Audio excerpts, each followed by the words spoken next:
up, what up, what up? You are live and direct on Petty Sports, the podcast, brought to you by KINGZ Broadcasting Studios. It's your boy Famous Fees, the host. They call me Fax. Yo, I'm here with my man Adam.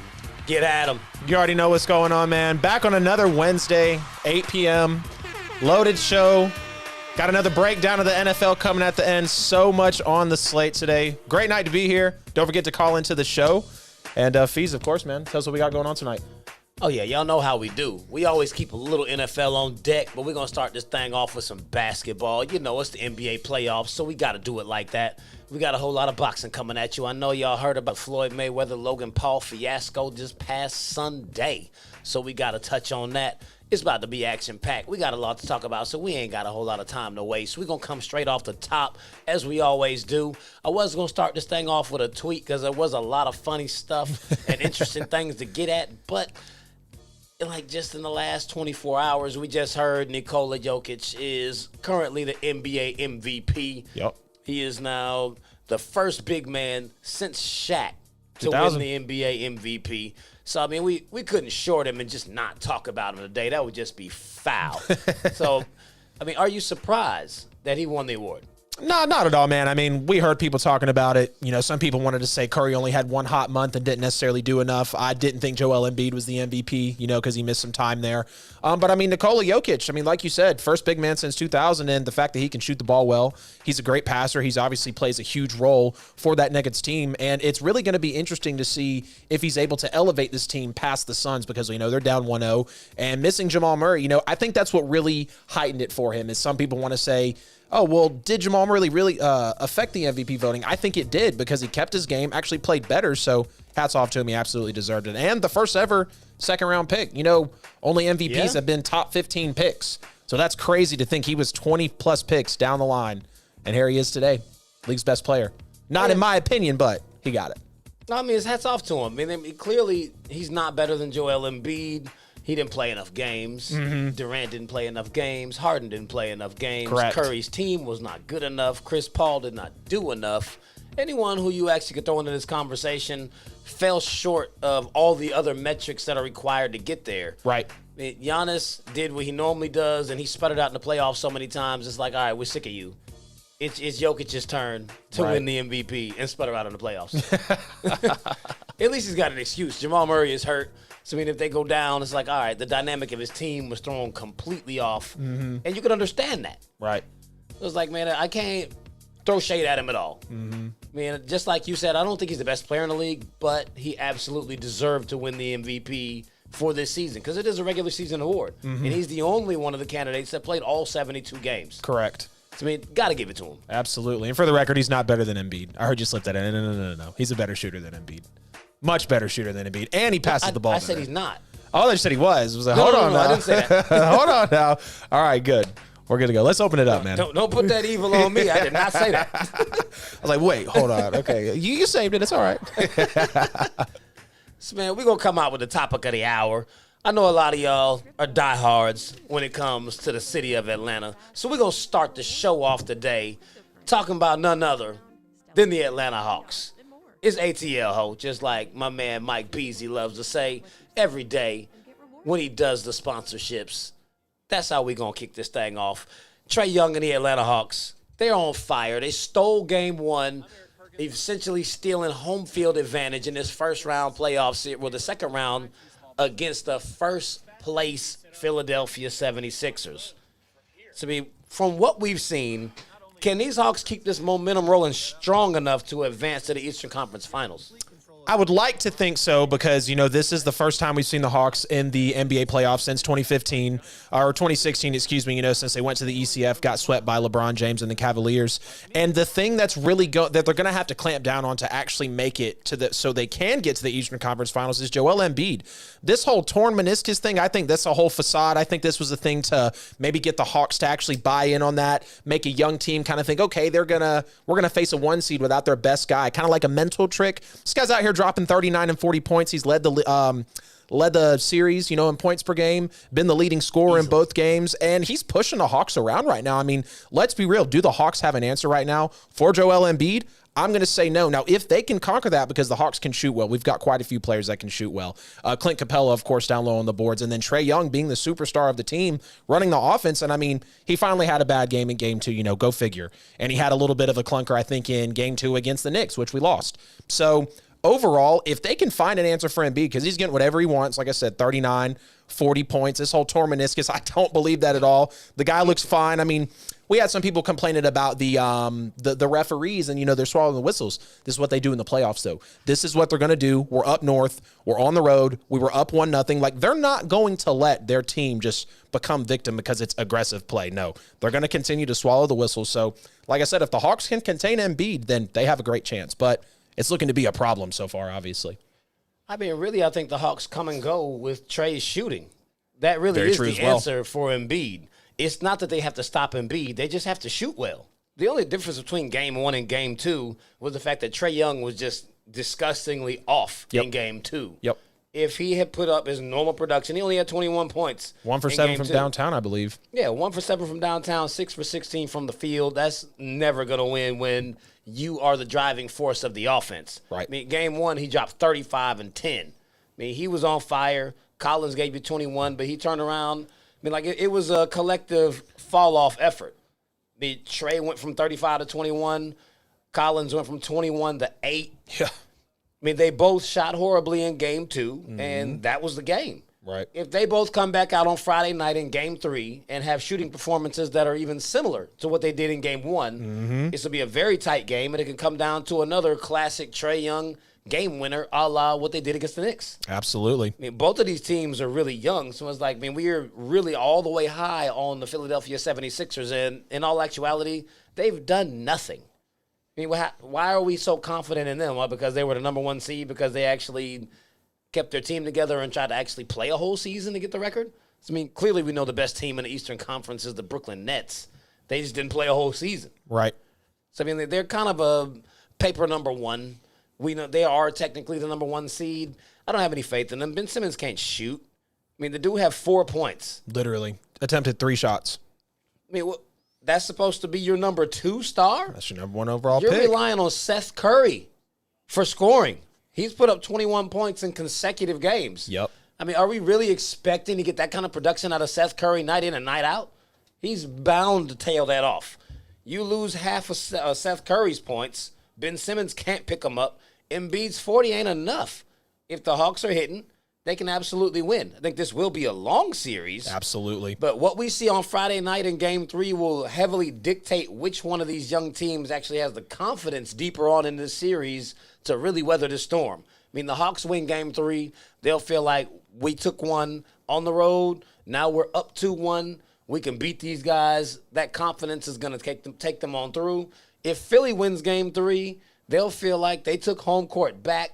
Game 1 was an anomaly, and now they go ahead and put their foot on their neck like they feel like they're supposed to based off of their seeding. Yep. So, I mean, Game 3 is really going to be the deciding factor of this series mentally for both teams. Highly agree, and I think in Game 3, the Hawks need to focus on one key thing is if you look at the first 2 games, they have lived and died as well by how they finished halves. You look in Game 1, great second quarter, up by 20-plus going into the locker room, and then at the end of Game 1, they damn near melt, come within 2 points of blowing a lead in the fourth quarter, 16 points.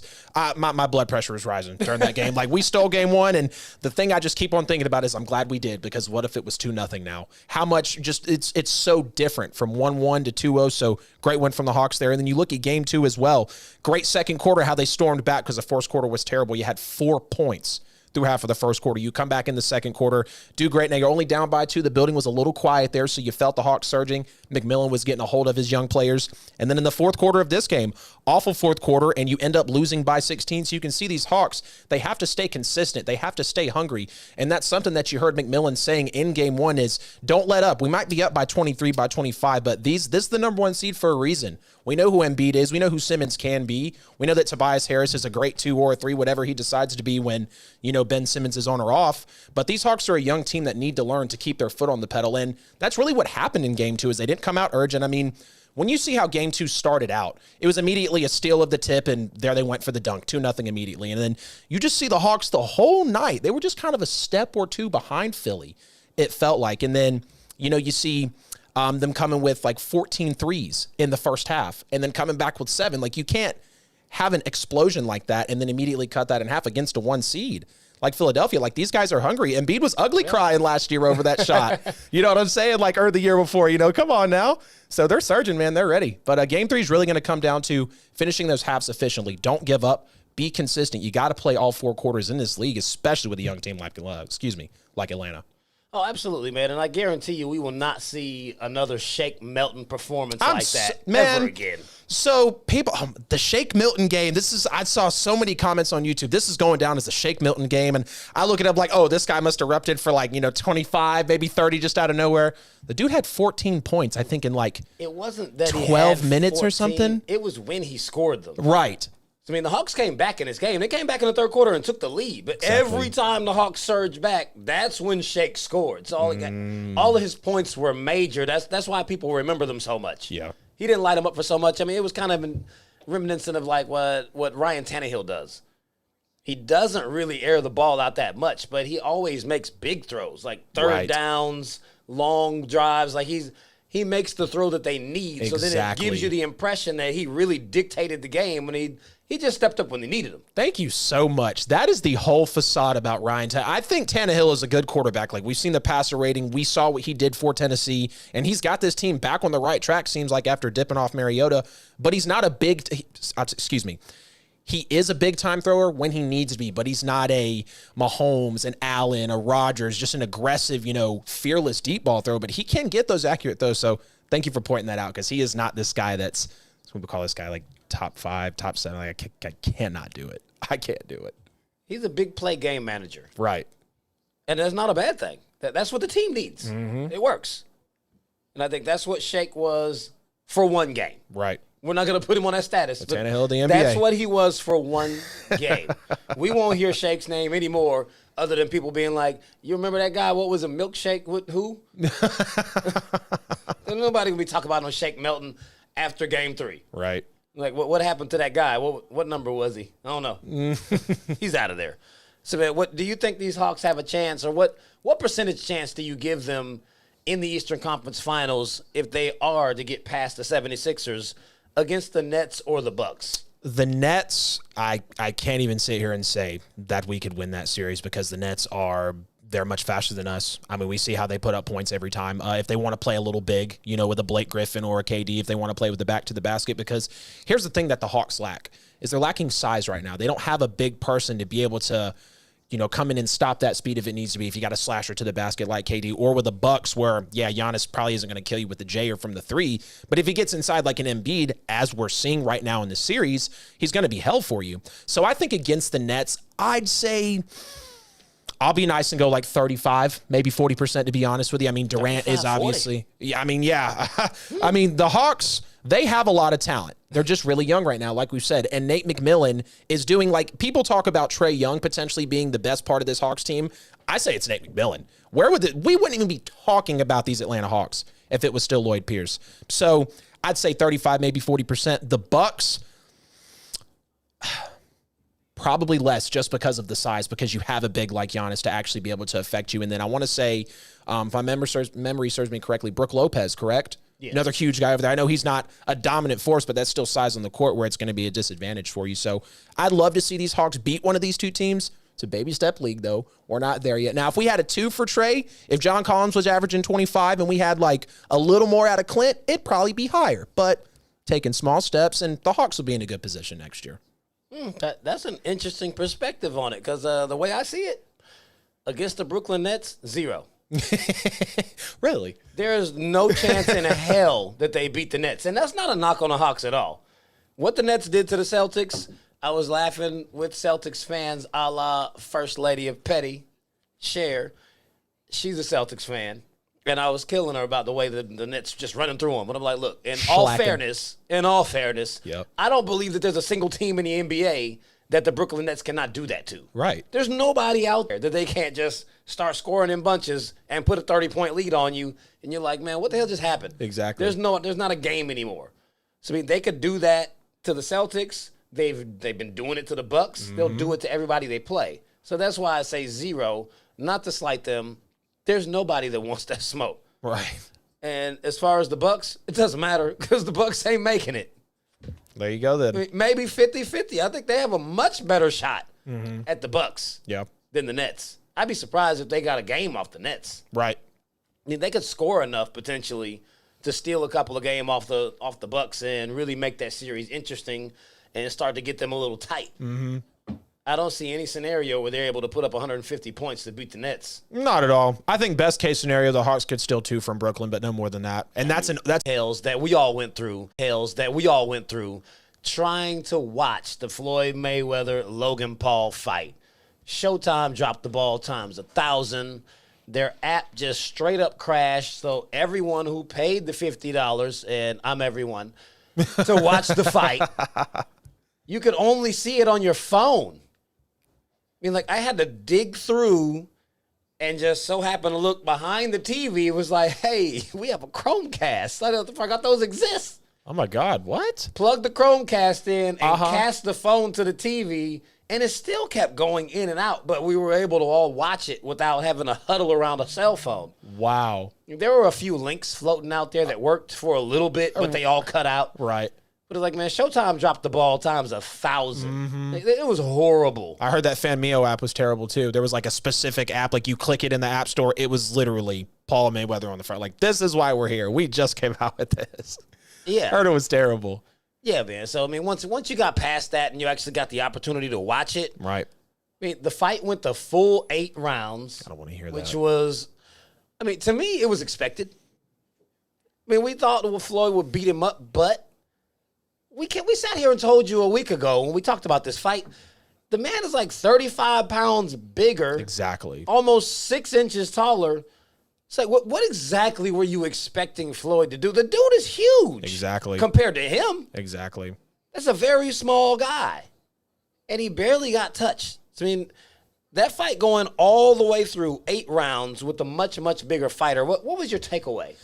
So, obviously, first and foremost, like I said, Floyd Mayweather is always here for money. He's about money. He's Floyd Money Mayweather for a reason. Dude literally said, I retired from boxing, but I didn't retire from making money. So, Floyd coming in, making $100 million versus Logan coming in, making $20 million. It tells you right there, like, Floyd is in it for the money. I'm still convinced dude might have had a bad investment or something. Crypto dropped. I don't know. Coming out for this fight. I mean, yeah. No, nobody complains about $100 million. Maybe I'm thinking too much about it, but Floyd definitely came out for the money in this one.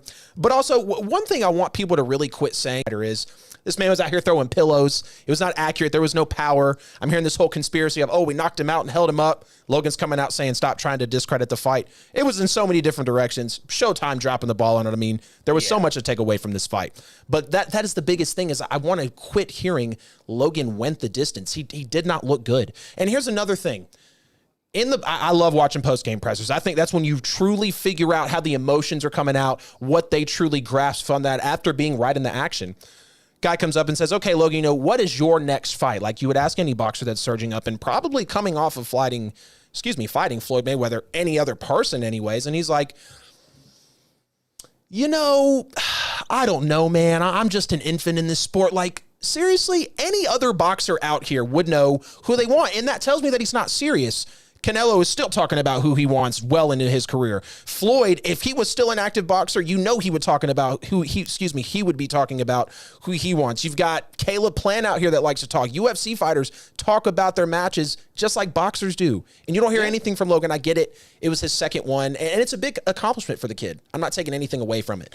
But it was ugly.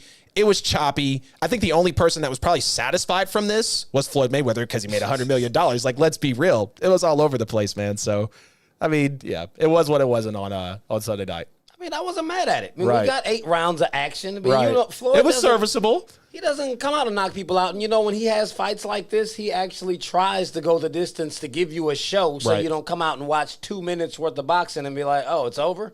It's not a Tyson HBO fight where you paid $100 for pay-per-view and it's over in 30 seconds. He's going to come out and entertain you. I mean, if you see what he did against a guy that big, I mean, you can imagine if Logan had messed around and accidentally caught Floyd with a nice flush punch, the size advantage he had over him alone would probably have overtaken any chin that Floyd had, and he'd just put him down. Right. That might have been the first knockdown of his career just out of sheer size. I mean, he's in there mixing it up with him. He was popping him. And just like that video you alluded to, like I saw it just as everyone else, where it looked like Floyd knocked him out and held him up. When you watched it on the Showtime broadcast, you didn't see it from that angle. Right. So I was like, wait, I don't remember that happening. Right, huh? But as I saw it multiple times, and like I went and saw like the highlights that Showtime put out, I had to keep watching and be like, oh, wait, this was the same punch that they showed. That video that we saw that was depicting him knocking him out, that was like from a cell phone from up higher. It's like you got a different perspective of it. We got two ringside views from two different sides where you could see he landed the punch and then it looked like he just put his forearm in his neck.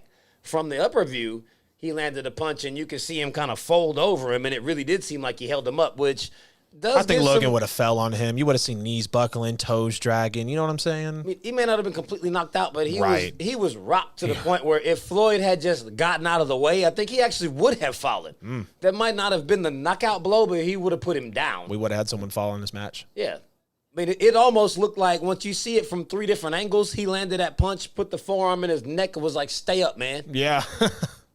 Like he was talking in his ear. So, I mean, there might be something to that. Right. I mean, when he did land punches, he was landing them flush, and they looked like they hurt. It wouldn't surprise me, though. It's about that time of the evening. It's 8:24 p.m. Y'all know what we do every single Wednesday night at 8:24. Pay homage to the late, great Kobe Bean. Absolutely. Count us down one time. 3, 2, 1. Kobe! R.I.P. Mamba. Yes, sir. Living in spirit with us as always, man. How about the Lakers, though? First round bounce. We're going to get into that later, but...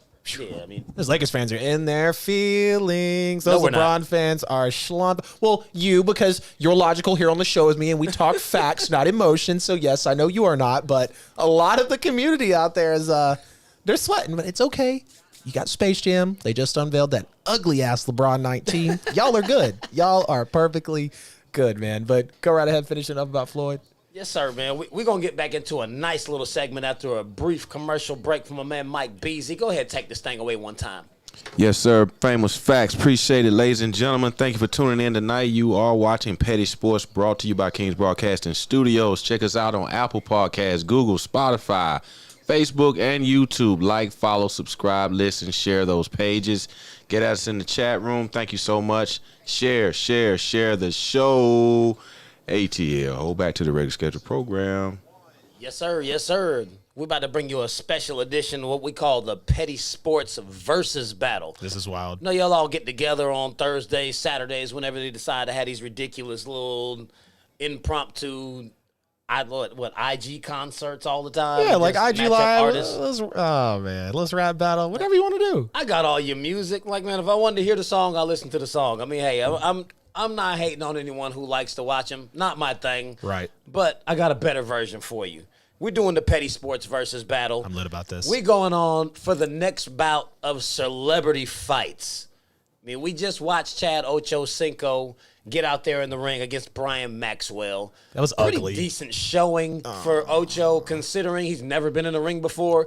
He got put down, but he got right up. I mean, he got caught flush. It wasn't like he was rocked and couldn't stand up. He didn't get put to sleep like Nate Robinson. Nothing like that. There was no need for Snoop to come on singing. Granted, I don't know why they don't bring Snoop back. I'm a little bothered by that. Yeah, the commentary was kind of bad on the whole card. It's just a little interesting. Yeah, man.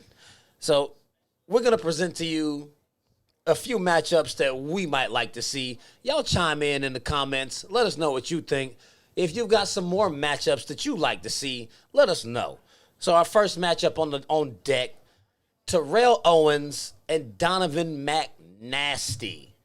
They lost Super Bowl 39 together. Then T.O. fell out with Donovan because he felt like Donovan didn't have his back when it came to the contract disputes because he really wanted to stay there. Yep. And he felt like Donovan wasn't riding for him the way he rode for other players. Right. I mean, how excited would you be to see T.O. and Donovan McNabb in a ring? Oh, I would pay money for this so fast because the best part is, I'm sure they've squashed it, but getting back in the ring, let's maybe turn it back a little bit. My mindset coming in is I'm still pissed about what you said about me being hungover at the Super Bowl, drinking the night before. And let's also look at it like both of them are standing at 6'2", but you got Donovan McNabb about 20 pounds heavier, born in Chicago as well, so I'm sure the kid's been into it some, versus T.O. being born in Alabama. So you're like, okay, how are we probably going to approach our training and fighting here? But I would pay plenty of money to see this fight. I don't know who I would have, though, because I want to say T.O.'s got a little bit of, like, training tape out there. Maybe he just likes to spar a little bit, but I don't know, man. But I would pay for this one. Absolutely. Oh, I'd pay the drop of a hat to watch that. I mean, you got the city boy who probably has hands just because he grew up like that against the country boy. You know, he got that country strength. He might have some of that Kwame, that mama's recipe. That might be what T.O. got. Everybody want mama's cooking. Yeah, man. Like, hey, I'm all the way here for it. I mean, I watch T.O. fight anybody. Just like we watched Ocho. Right. We were excited about it. I definitely would tune in to see T.O. Mm-hmm. So, I mean, next round of celebrity boxing, petty sports versus 50 Cent versus Ja Rule. If y'all forgot, y'all remember in the late 90s, early 2000s, 50 Cent effectively ended Ja Rule's career, just completely destroyed him, all kind of diss tracks. Said the man sang like the Cookie Monster. And then he turned around and he flipped his career doing the same thing that he accused y'all doing. I mean, it was just foul. How excited would you be to see Ja get a chance to rectify himself in a boxing ring against 50? 100%. I would absolutely pay money to see this one as well. And you also look at the fact that there's some sort of story about, was it 50 or Ja? One guy got robbed by another guy's friend and saw him in public and didn't want to say anything, and he thought it was kind of fishy. So, like, whatever that might be there, though, like, that's one thing I love as we get through this list is, like, there's a little bit of history between all these guys. And I think the way the money's paid, like, we just saw Ocho Cinco make $1 million in 8 minutes. He's fine. He didn't need the money. He's like, man, that was exciting as hell. I survived. Like, I have a feeling he might do it again just because he had a really good attitude about it. So, 50 and Ja, absolutely. I think this one, crazy enough, could probably do some numbers just because of it being back in the 90s. Really deep roots, you know, a lot of people coming up, probably still listening to both parties very well. So, yeah, this would be a great fight. It would do plenty. I agree. It would do crazy numbers just because it would bring a lot of people into this scene exactly. that aren't normally into watching this. Like, wait, 50's fighting Ja? But I think... well, in the ring? as it actually plays out as a fight, 50 is a lot bigger than Ja, and yes. 50 does have a Golden Gloves background. I think it would be nasty. I don't think Ja would agree to it. Ouch. He already destroyed your career. Yeah. Like, you don't need to rehash it and then go out there and get knocked out and make it even worse. Mm-hmm.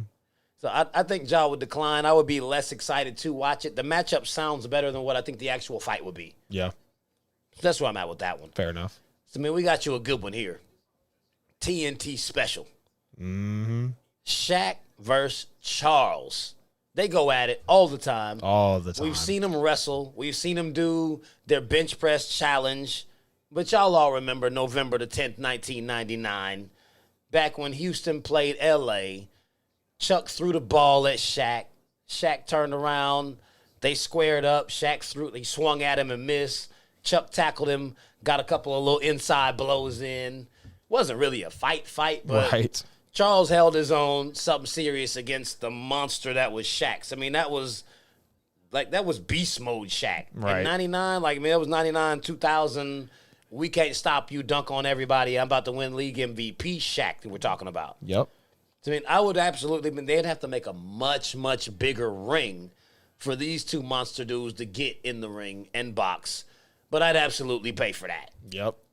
100% right there with you. Yeah, Shaq and Charles, because these are both huge guys, like absolutely huge guys. Like you said, you'd have to get the bigger ring. I think this one could go the distance. You could have knockouts potentially weighing on each side. I feel like Charles would be a little quicker than Shaq because so much weight, so much height, like such a big dude, you know. 7-footer we're talking about, you know what I'm saying? One of the biggest men on earth, let's just be real. But both of them in the ring, that glove size, I think, would really weigh into that one because you got some big dudes swinging around in there. Like, seriously. So, yeah, I would be happy to see that one. I think this one, I don't know if it would, I don't know. Hell, maybe they would, like, put it on NBA TV or something, you know, like, just to really draw in the NBA crowd. Like, yeah, we're on Showtime and Triller or whatever, but we'll be over here on NBA TV. Hell, ESPN might pick it up, man. I mean, honestly, this is two icons in the NBA. I mean, we're talking about all-timers, so it'll be a good fight. Yeah, it would be a good fight. Potentially. I mean, I've seen Shaq throw quite a few punches in his career, and I've not ever seen him connect with one. Right. Every time he throws, people are like, they get out the way. And that fast, too. Yeah. Like, it looks like a slow-motion Floyd Mayweather clip. Everybody's that quick getting away from Shaq's punches. So, I mean, I wouldn't have a whole lot of faith in Shaq beating Charles Barkley in this match. I mean, unless he was able to grab him. Mm-hmm. And he can't do that. And apparently, Charles is actually a little stronger than Shaq anyway. Yeah, because he beat him in the bench press. Right. These guys are a bunch of, they feel like divas on the show sometimes, man. This would be a good one. Oh, I'd love to see it, though. So, man, we're going to change gears from the athletes this time. I mean, we already gave you a couple of rappers. Now we're going into the cinema world. I want Robert Downey Jr., a.k.a. Iron Man, versus Ben Affleck, a.k.a.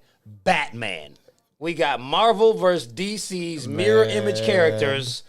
The man who plays Iron Man versus the man who plays Batman. Who do you like in Robert Downey Jr. versus Ben Affleck? I honestly, this one, when I saw this one on the list, I was like, okay, we're digging into some fandom here. We got some fan bases weighing into this one.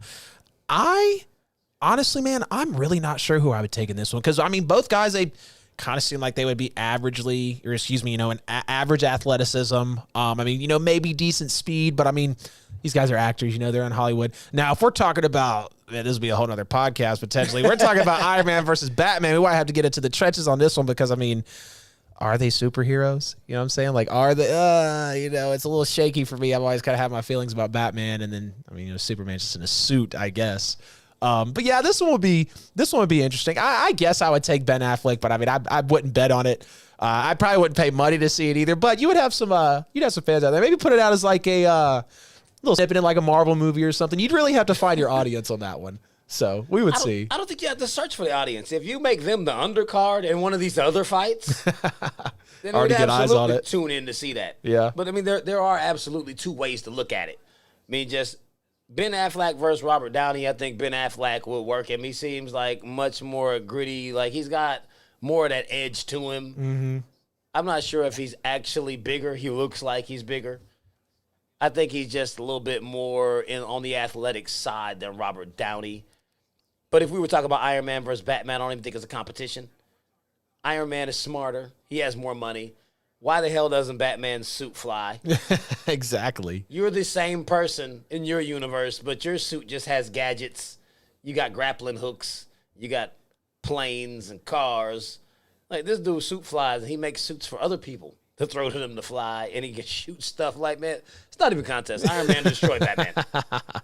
It's a shame. Even though I know there's a lot of Batman lovers out there that are probably like, oh my God, you remember this season and this episode of the comic book? Shut up. I'm not talking about all that. Iron Man would destroy Batman, and that's the end of the story. I don't care what any of you comic book people say.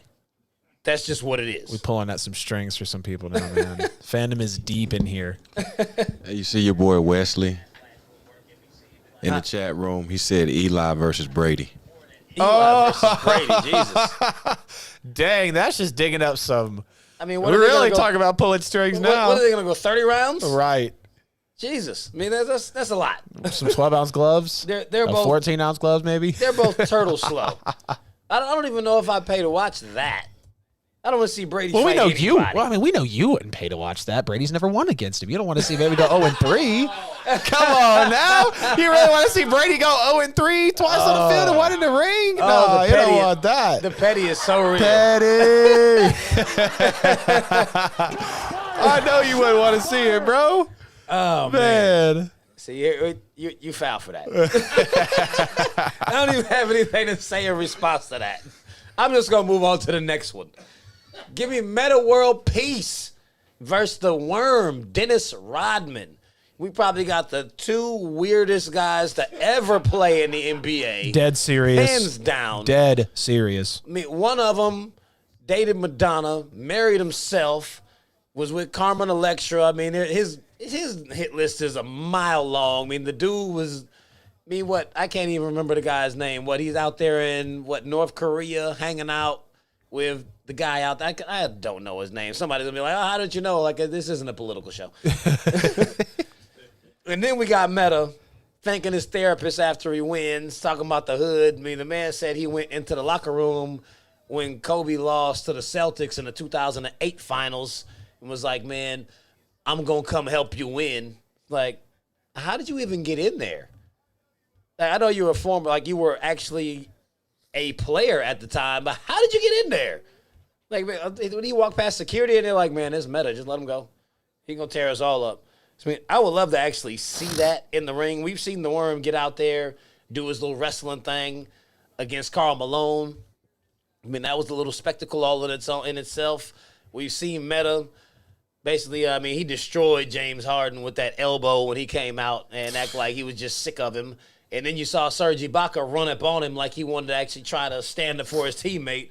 And Meta, Meta's the only guy in the new age NBA that wear shorts that were the size of boxers. So he didn't even have to hike them up. Right. He just got his stance and was like this. Yeah, let's go. And Ibaka thought about it like, it looked like the scene off of Friday. He was like, you want some of this, old man? No. That's what he looked like. When Meta squared up, he was like, no. He wanted no parts of that. Homeboy changed his name again. Meta Sandiford Artest.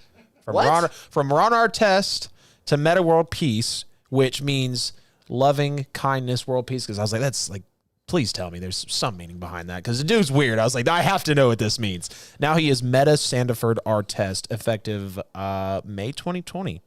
So what does the Sandiford part mean? I don't know. I'm really not sure. We'll have to dig into that one. Somebody in Petty Nation, look it up. You're on your computer. What an odd guy, man.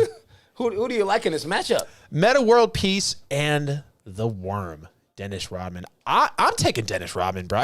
He's a different breed.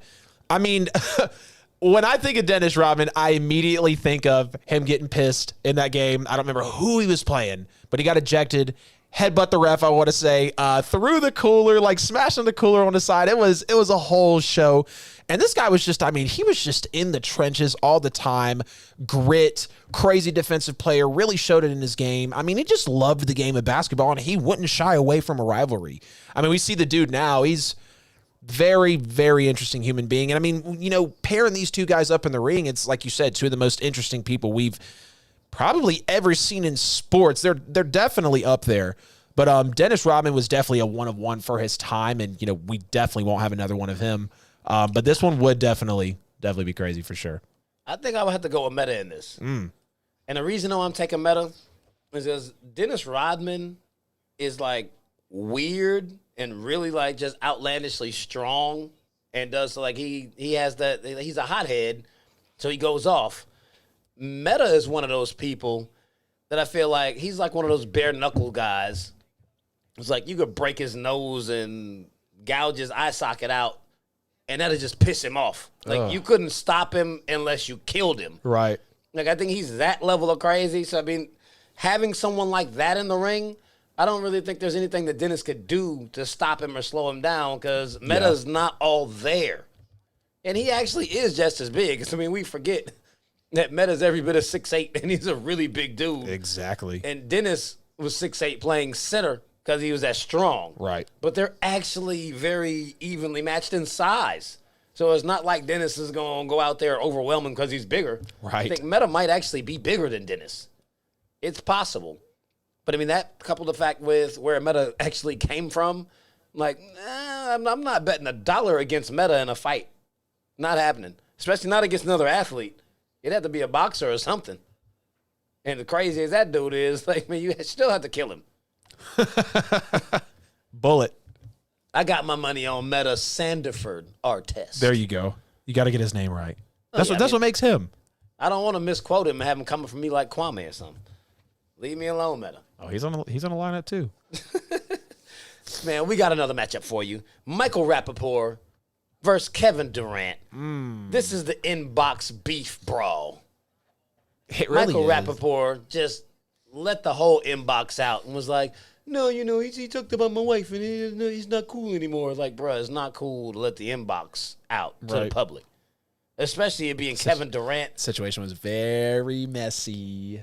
Yeah, man, like that was real weak sauce. And I would like to see Kevin Durant and his freshly planted patch of grass looking hair out there in the ring against Michael Rappaport. Oh, my God. You see the graphic. Look at that man's head.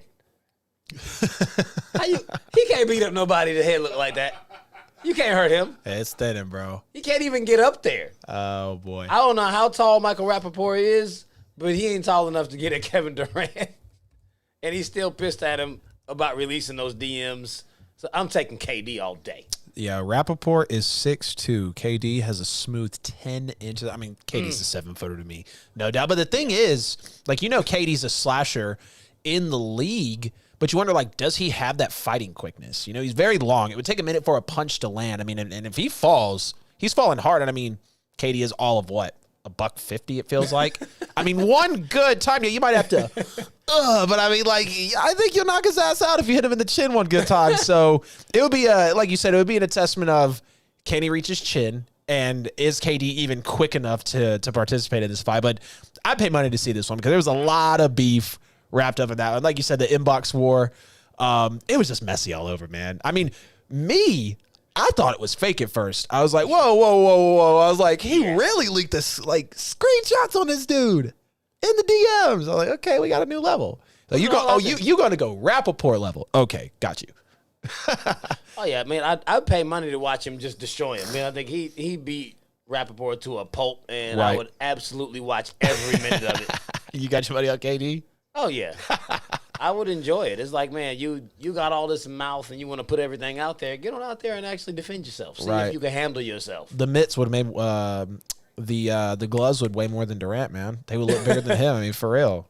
KD's tiny, just tall. The speed in which he crossed up Giannis and jayed him up, I'm pretty sure Michael Rappaport will be eating them rights and lefts. Yeah. We'll see. You got a good point there. Yeah, man. So we got two more matchups before we move along.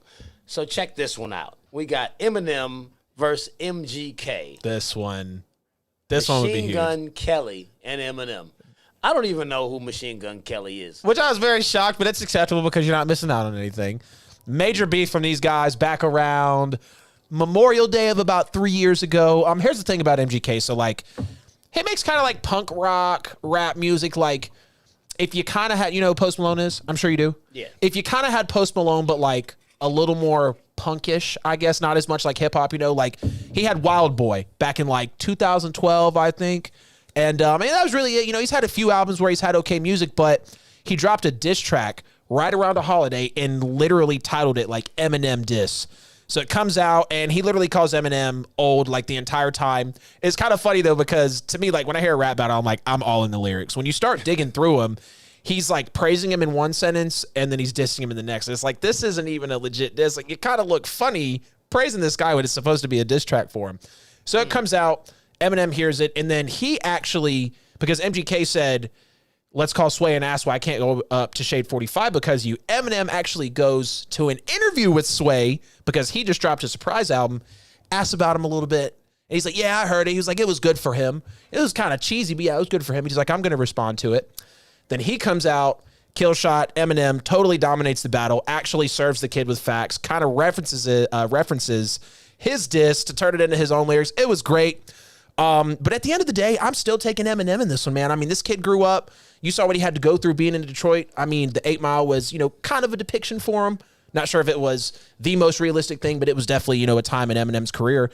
And this guy's just gritty. I mean, been doubted for a while, coming off as a white rapper that was never heard of.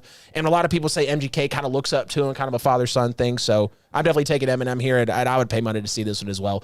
This is a little too late, though, I feel like, just because it was a few years back. People probably forgot about it because you said, who is MGK? Eminem wiped him off the map. So it would be a funny one for sure.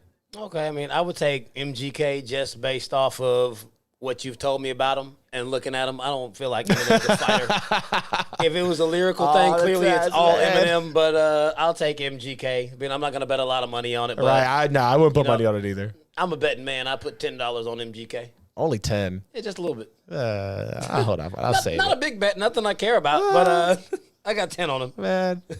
So, man, our last matchup before we take another quick break. Kwame Brown versus Matt Barnes.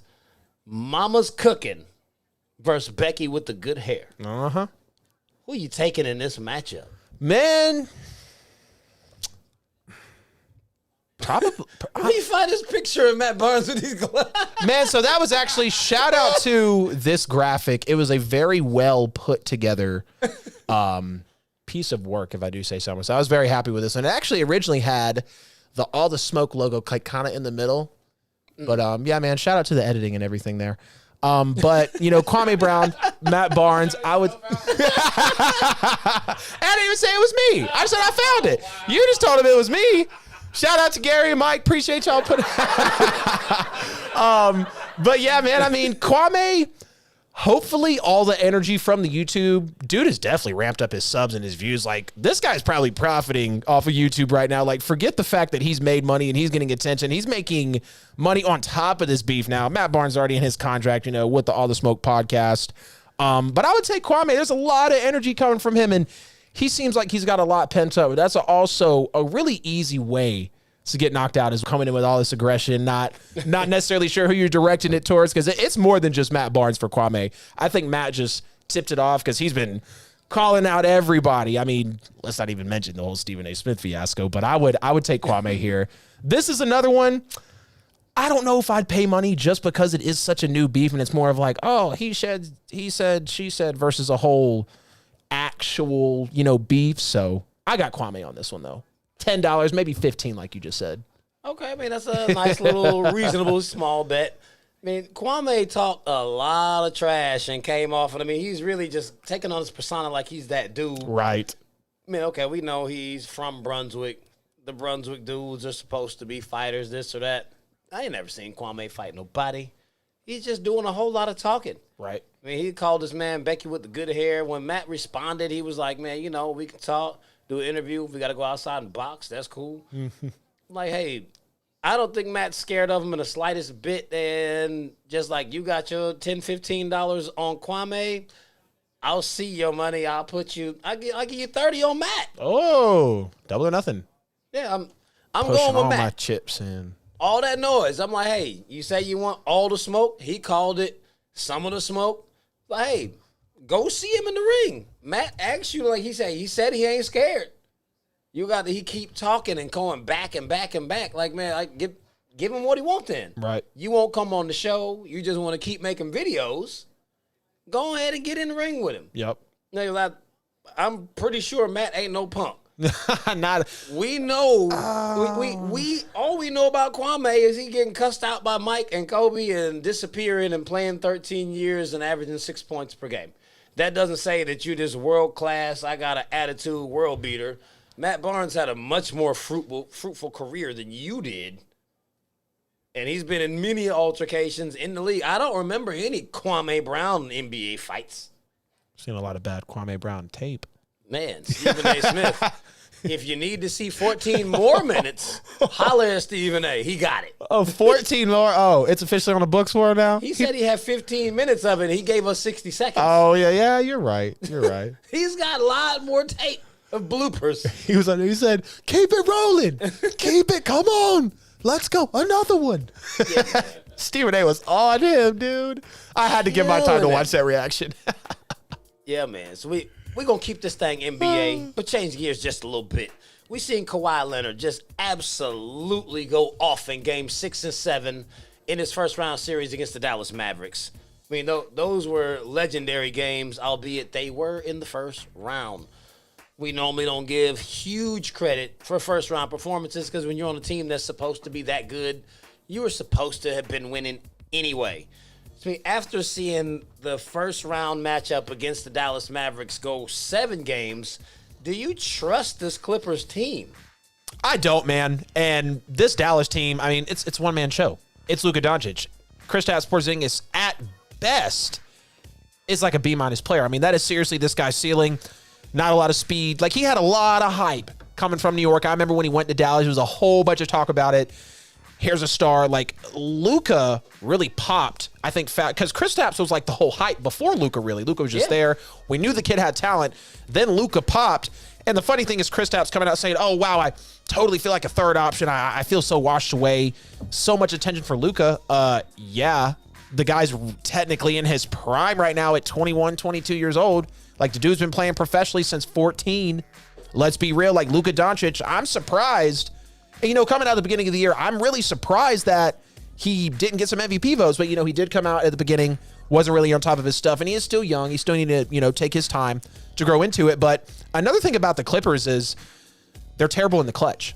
And if people don't know what the clutch is when 5 minutes or less in the game and the deficit is 5 or fewer.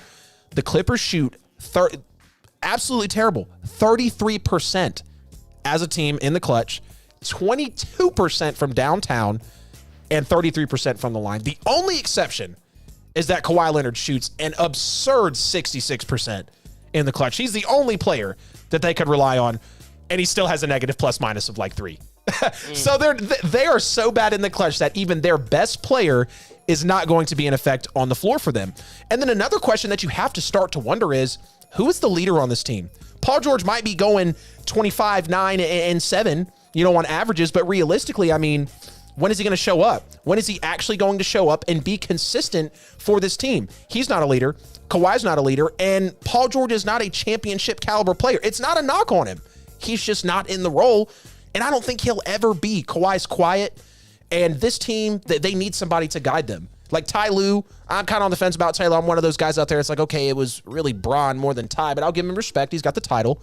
But you do have a lot of questions for this Clippers team. And overall, I think they need a leader, and that's what they're lacking tremendously. I mean, Rondo, Pat Bev, not having him, that's huge. So they got a long way to go with this team.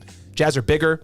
They are stronger. They are faster. They have more players. They have more weapons. A lot of people on that team can shoot the 3-ball. So they got their work cut out for them for sure. No question. Yeah, the Jazz do have a lot of shooters, but the Clippers actually were the number 1 3-point shooting team throughout the regular season. So they have shown that they can fill it up. And although I don't particularly trust the Clippers, I mean, they got big games out of Kawhi and Paul George when they needed them. Right. They're not consistent. The team as a whole is not consistent. But they got big games out of Marcus Morris and Reggie Jackson to get them over the hump. I don't know how many times you can dial that up. Like, if you're going to get that 3 to 4 times out of a series, then they might be able to 7-game their way through this. Right. I mean, that's a grueling path to try to get to the finals if you're going to have to scrap like that against everybody that you play. It's going to be hard to play 28 games, win a title. The only silver I'm just saying. The only silver lining that they have is that nobody in the West is deep enough to just actually overwhelm them. Right. So they actually can get away with this. So talented, but just falling I wouldn't bet any money on them executing this all the way through, but it's very well possible that they could get away with it. Right. And I'm rooting for them to get away with it only for one reason and one reason only. I think they're the only team in the NBA that even remotely matches up with the Brooklyn Nets enough to at least slow them down a game or two. I mean, I think the Nets could sweep everybody in the playoffs outside of this team if they showed up. Right. And that's a big if also. Exactly. Talking about a lot of inconsistency. But if they show up, if you get a top-tier performance out of Paul George, Kawhi Leonard, you get Pat Bev doing what he does, harassing the hell out of Kawhi. Exactly. And then rotating them in and out with Rajon Rondo. Yep. On Kyrie. Like that could be a formula to steal a game or two if they could do that. I mean, and I still don't think they could beat them, but at least they could give us a 6-game series. Yep. I mean, I think the Nets could easily sweep every team left. Yeah. They got way too many scores. At least they do have prime perimeter defenders, and that's what the Nets primarily score and feed off of, so they could match up. I would like to see the Clippers make it just because the playoffs are starting to get boring. Like, how much are the Nets going to win by? That's all I've been watching. Boring for Brooklyn, absolutely. What's crazy is one thing I love, Brooklyn is really scary when Blake Griffin gets going. Because Blake, former number 1 pick, star, Lob City, like we talked about it, I want to say last show or the show before last, yep. But he knows his role. Redefined his game. He's not really your huge dunker anymore. Kind of developed a J just a tad bit more, but he's there when you need him to be. And if he can give you, 12, 15 points just when you need him, and he can play more than average minutes. I mean, let's be real about Blake. He used to be a star in this league, top power forward at one time. But you talk about Paul George. When it comes down to him, he's not an elite defender anymore. He's not an elite scorer. He's not a lockdown defender anymore. He's not going to be a leader. He's not going to be a game manager. I mean, Kawhi is getting to the point where I'm sorry, but where are the last 2 years? I mean, I understand that you took Toronto to the title, but I'm really starting to wonder how you made it, because a lot of those players, like you had a Van Vliet, you had a Siakam, you had a Marc Gasol, you had a Lowry that understood their role, but they were very consistent. Where is it with the Clippers? I mean, when Paul George, your second best player, is shooting 43%, and you know, forget the numbers. Who is the Clippers' second best player consistently? It's a different person, night in and night out. Luke Kennard? I mean, come on, man. I mean, what we've grown to see over these past 2 seasons with the Kawhi Leonard project with the Clippers is that Kawhi Leonard was dubbed the second coming of the face of the league. He was starting to be compared all after to that title with LeBron, Toronto. to Durant. We're saying like, oh, he might be the best player in the NBA. He's more clutch. He's actually just clutch. Right. Like, Kawhi can't lead the team. Great two-way player in clutch, but no leader. No, if you have a very good team and you place him on it, he will take you over the hump. Right. What he's not going to do is carry that team anywhere. Exactly. That's not what he does. Exactly. If you take a team in the NBA right now that's lacking a superstar and you put Kawhi on it, then they're automatically a contender. Right. Send Kawhi to the Knicks. Hell, bring Kawhi out here to Atlanta. Kawhi to the Blazers. Yeah, Kawhi to the Blazers. I mean, there's a lot of teams that could use an ice cold killer that actually have solid supporting casts that consistently do their jobs. Heat, Mavericks. But they're not enough. Right. But he is not enough to drag a team by himself. He's not a franchise carrying guy. Exactly. Very interesting player. But the Clippers gave him franchise carrying guy money, franchise carrying type of expectations. Right. And I wouldn't be surprised if he left. That's going to have to be a segment for another day. Man. See, and I wanted to say too, sneak peek everybody, we should talk about stars that are potentially on the move once the season's over, because we got some in there that are kind of rumored, like the whole thing with Dame being cryptic, you know, Jason Kidd withdrawing his name. There's a lot there, so I'm there with you, man. That was going to be off the top until the MVP was announced. Right. I absolutely All was good, ready to bro. come in here and talk about Dame. All right. Hey, all good, man. I feel you. It's all good, man. So we have reached the top of the hour. We're going to take a quick commercial break with my man Mike Beasley. We're going to come right back, bring it back to Petty Sports, the podcast, because that's how we do it. Make sure you keep this thing tuned in on the Apple Podcast, the Google, the Spotify. Make sure you get those likes, you subscribe, share the show, tune in every Wednesday. Tell a friend. Make sure they support black businesses. Make sure they come out and rock with us every week on the Petty Sports Podcast. It's your boy. At the top of hour 2, it's your boy Famous Fees live here on Petty Sports, the podcast, brought to you by KINGZ Broadcasting Studios. Here live, they call me Fax. It's my man Adam. Holla at him. Hour 2, baby. Here we go. I'm feeling it, man. This is a great show. We got the breakdown coming at the end. Guys, real quick. I know y'all probably funny about TikTok, but hey, we're almost at 1,000 followers on there. We're doing some numbers. YouTube is really doing numbers right now. Help us out. Subscribe, like, follow, call the show. Please drop some topics in the chat, whatever you guys want to do. Love having you in here on a Wednesday night. Hour 2. Let's hit it, man. Yes, sir. And I know there's probably a few people that actually probably do want to weigh in on this next topic, because we coming out right out the blocks. We talking Julio Jones. If you got something to say, hit us up on the petty line. We ain't got no tissues, though. 678-871-9602. Holla at us, weigh in, let us know what you think. We'll go ahead and destroy your analysis, but I always welcome. We're gonna scare the people off, bro. I always welcome you to give your opinion. Hey, I mean, if you think you know more, then by all means, I'm here to listen. I will hear you out before I give it to you. Should have got Homeboy's name out of comments in case he's watching. Whoever you said, a little know-it-all analysis, I hope you're watching, bro. And I gave you the number. So we waiting on you to call. Oh, exactly, man. Please call in. Smell, Julio Jones is officially a member of the Tennessee Titans. Tighten up. The Atlanta Falcons received a 2022 second-round pick and a 2023 fourth-round pick for Julio Jones, which left them with $7.75 million in dead cap space. Yep. And the Tennessee Titans Whoa. get Julio Jones, his contract, and a 2023 sixth-round pick. So did the Falcons get enough for the superstar wide receiver? Oddly enough, yeah, because, as sports go on, the media really affects what teams do in terms of standards, impressions, highlights. Like, it plays a huge part. And I think Julio's a first rounder. If the dude comes back healthy next year, he's top 2. Like, let's not even argue about that. It's him and Devontae Adams. Not even going to talk to you about it. But even if he's not healthy, you look at the fact that Atlanta did get a second rounder and a 6th rounder that turned into a 4th. So you've got a little bit of traction catching on there. The contract's off. You're only stuck with $8 million of dead money. And let's not forget, for everybody out there, after Michael Thomas got his 5-year, $100 million extension, here came the Falcons, 3 years for 66 with 64 up front. Huge signing bonus. And I mean, it was fully guaranteed for Julio. Then you have him, still with money left on that contract, wanting to get out. So the Falcons actually dodged a bullet. They couldn't have got more, like I said, because of the market and the way that it was just really surging around, word of mouth and social media. But I would say, oddly enough, that the Falcons did get enough for Julio Jones in this haul. Absolutely. I mean, I can't go along with that just for the mere fact that the Falcons got a second-round draft pick for Mohamed Sanu and gave up nothing. They got a second-rounder for Sanu and gave up nothing, but you gave up Julio Jones and a 6th-round pick? Right. For a second and a 4th?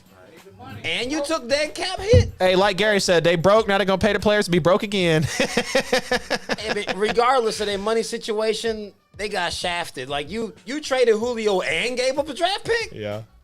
It's like, bro, he's not washed. He doesn't have that much time left. I didn't understand that. But he's not washed. Right.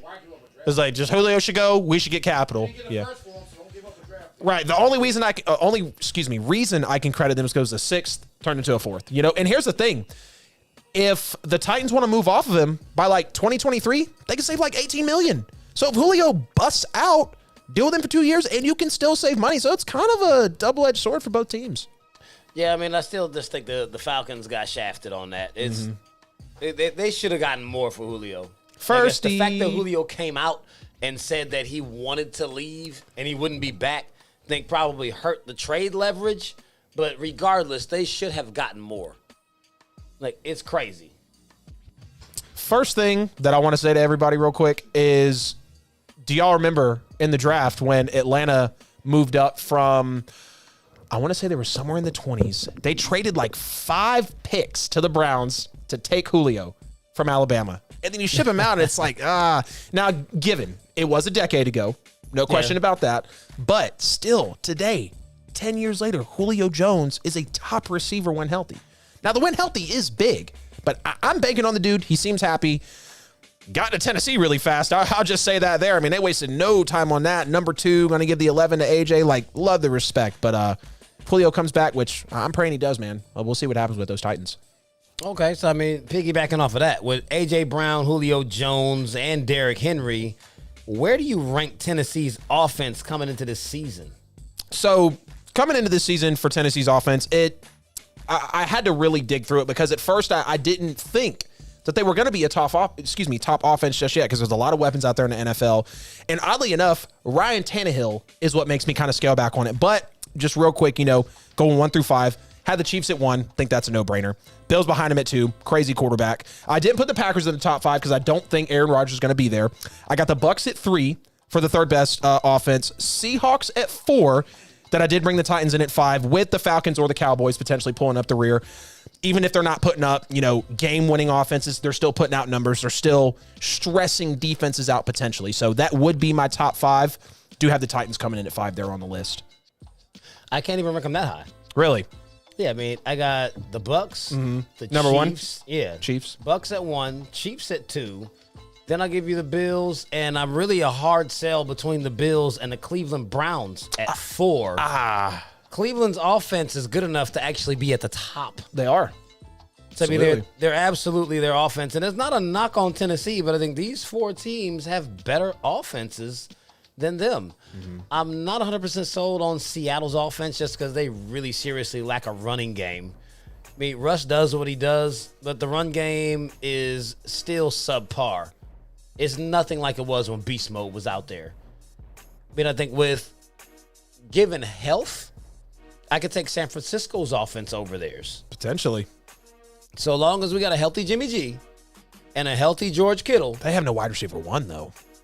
I mean, Deebo Samuel is a beast. Yeah, he is, but he's just not an effective one. I feel you, though.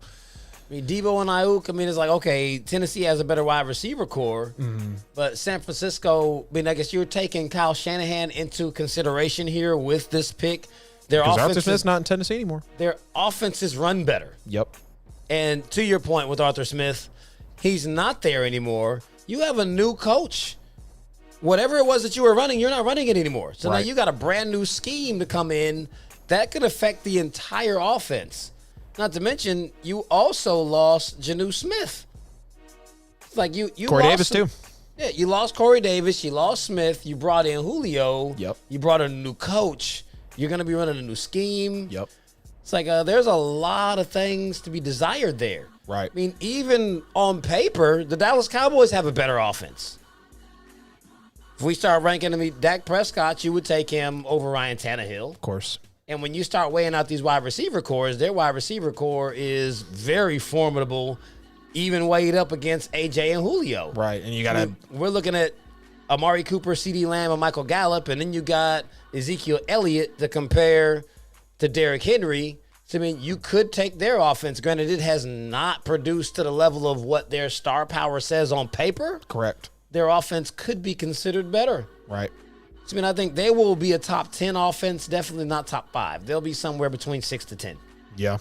I feel you. And here's the crazy thing is, I understand Kyle Pitts, 4th pick. Kind of made me think that Atlanta knew. We heard the rumors back in March that Julio wanted out.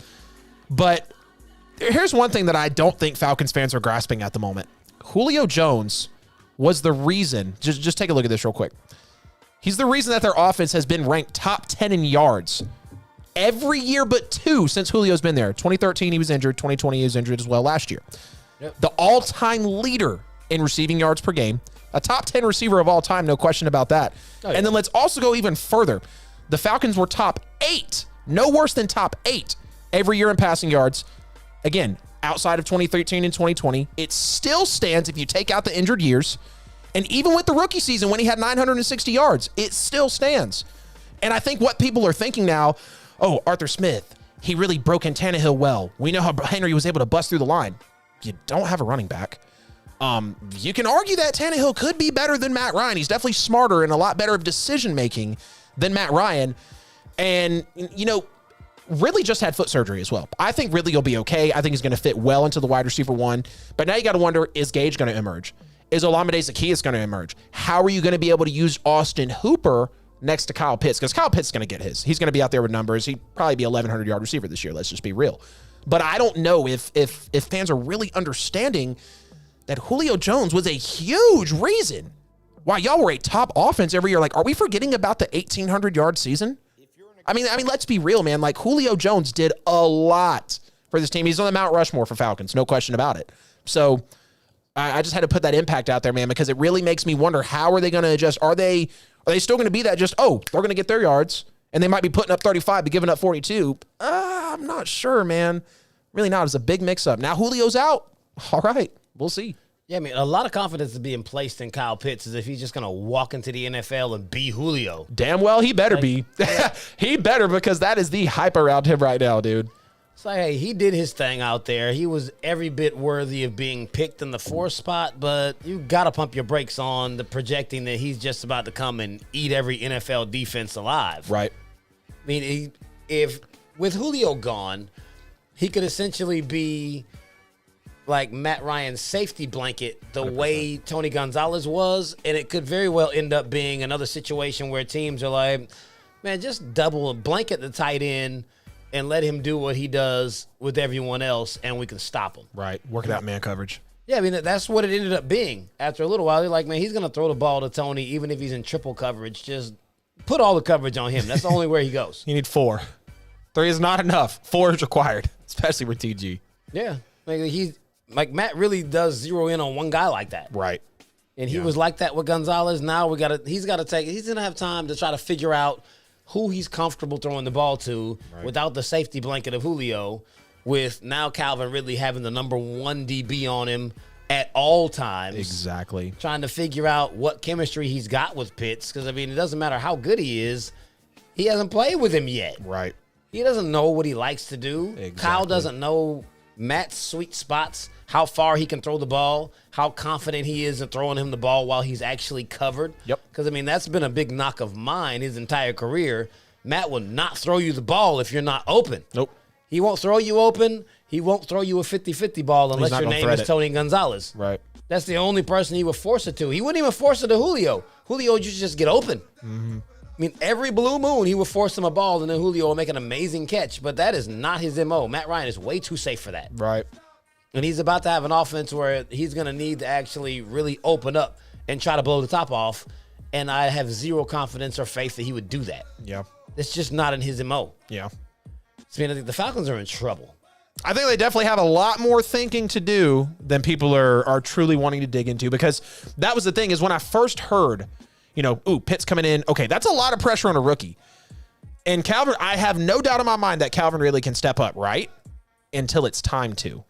This guy's still young. Great route runner, but like you also said, this is going to be a true testament to, is that route running truly what it seems to be now? You're not the number one guy yet. You're not looking at a Jalen Ramsey. You're not looking at a Jair. You're not looking at a X Howard. You're not looking at a Marshawn Lattimore. He's on Julio. No. Tench is on you now, buddy. So we'll see. Big season for Calvin coming up, though. Huge season.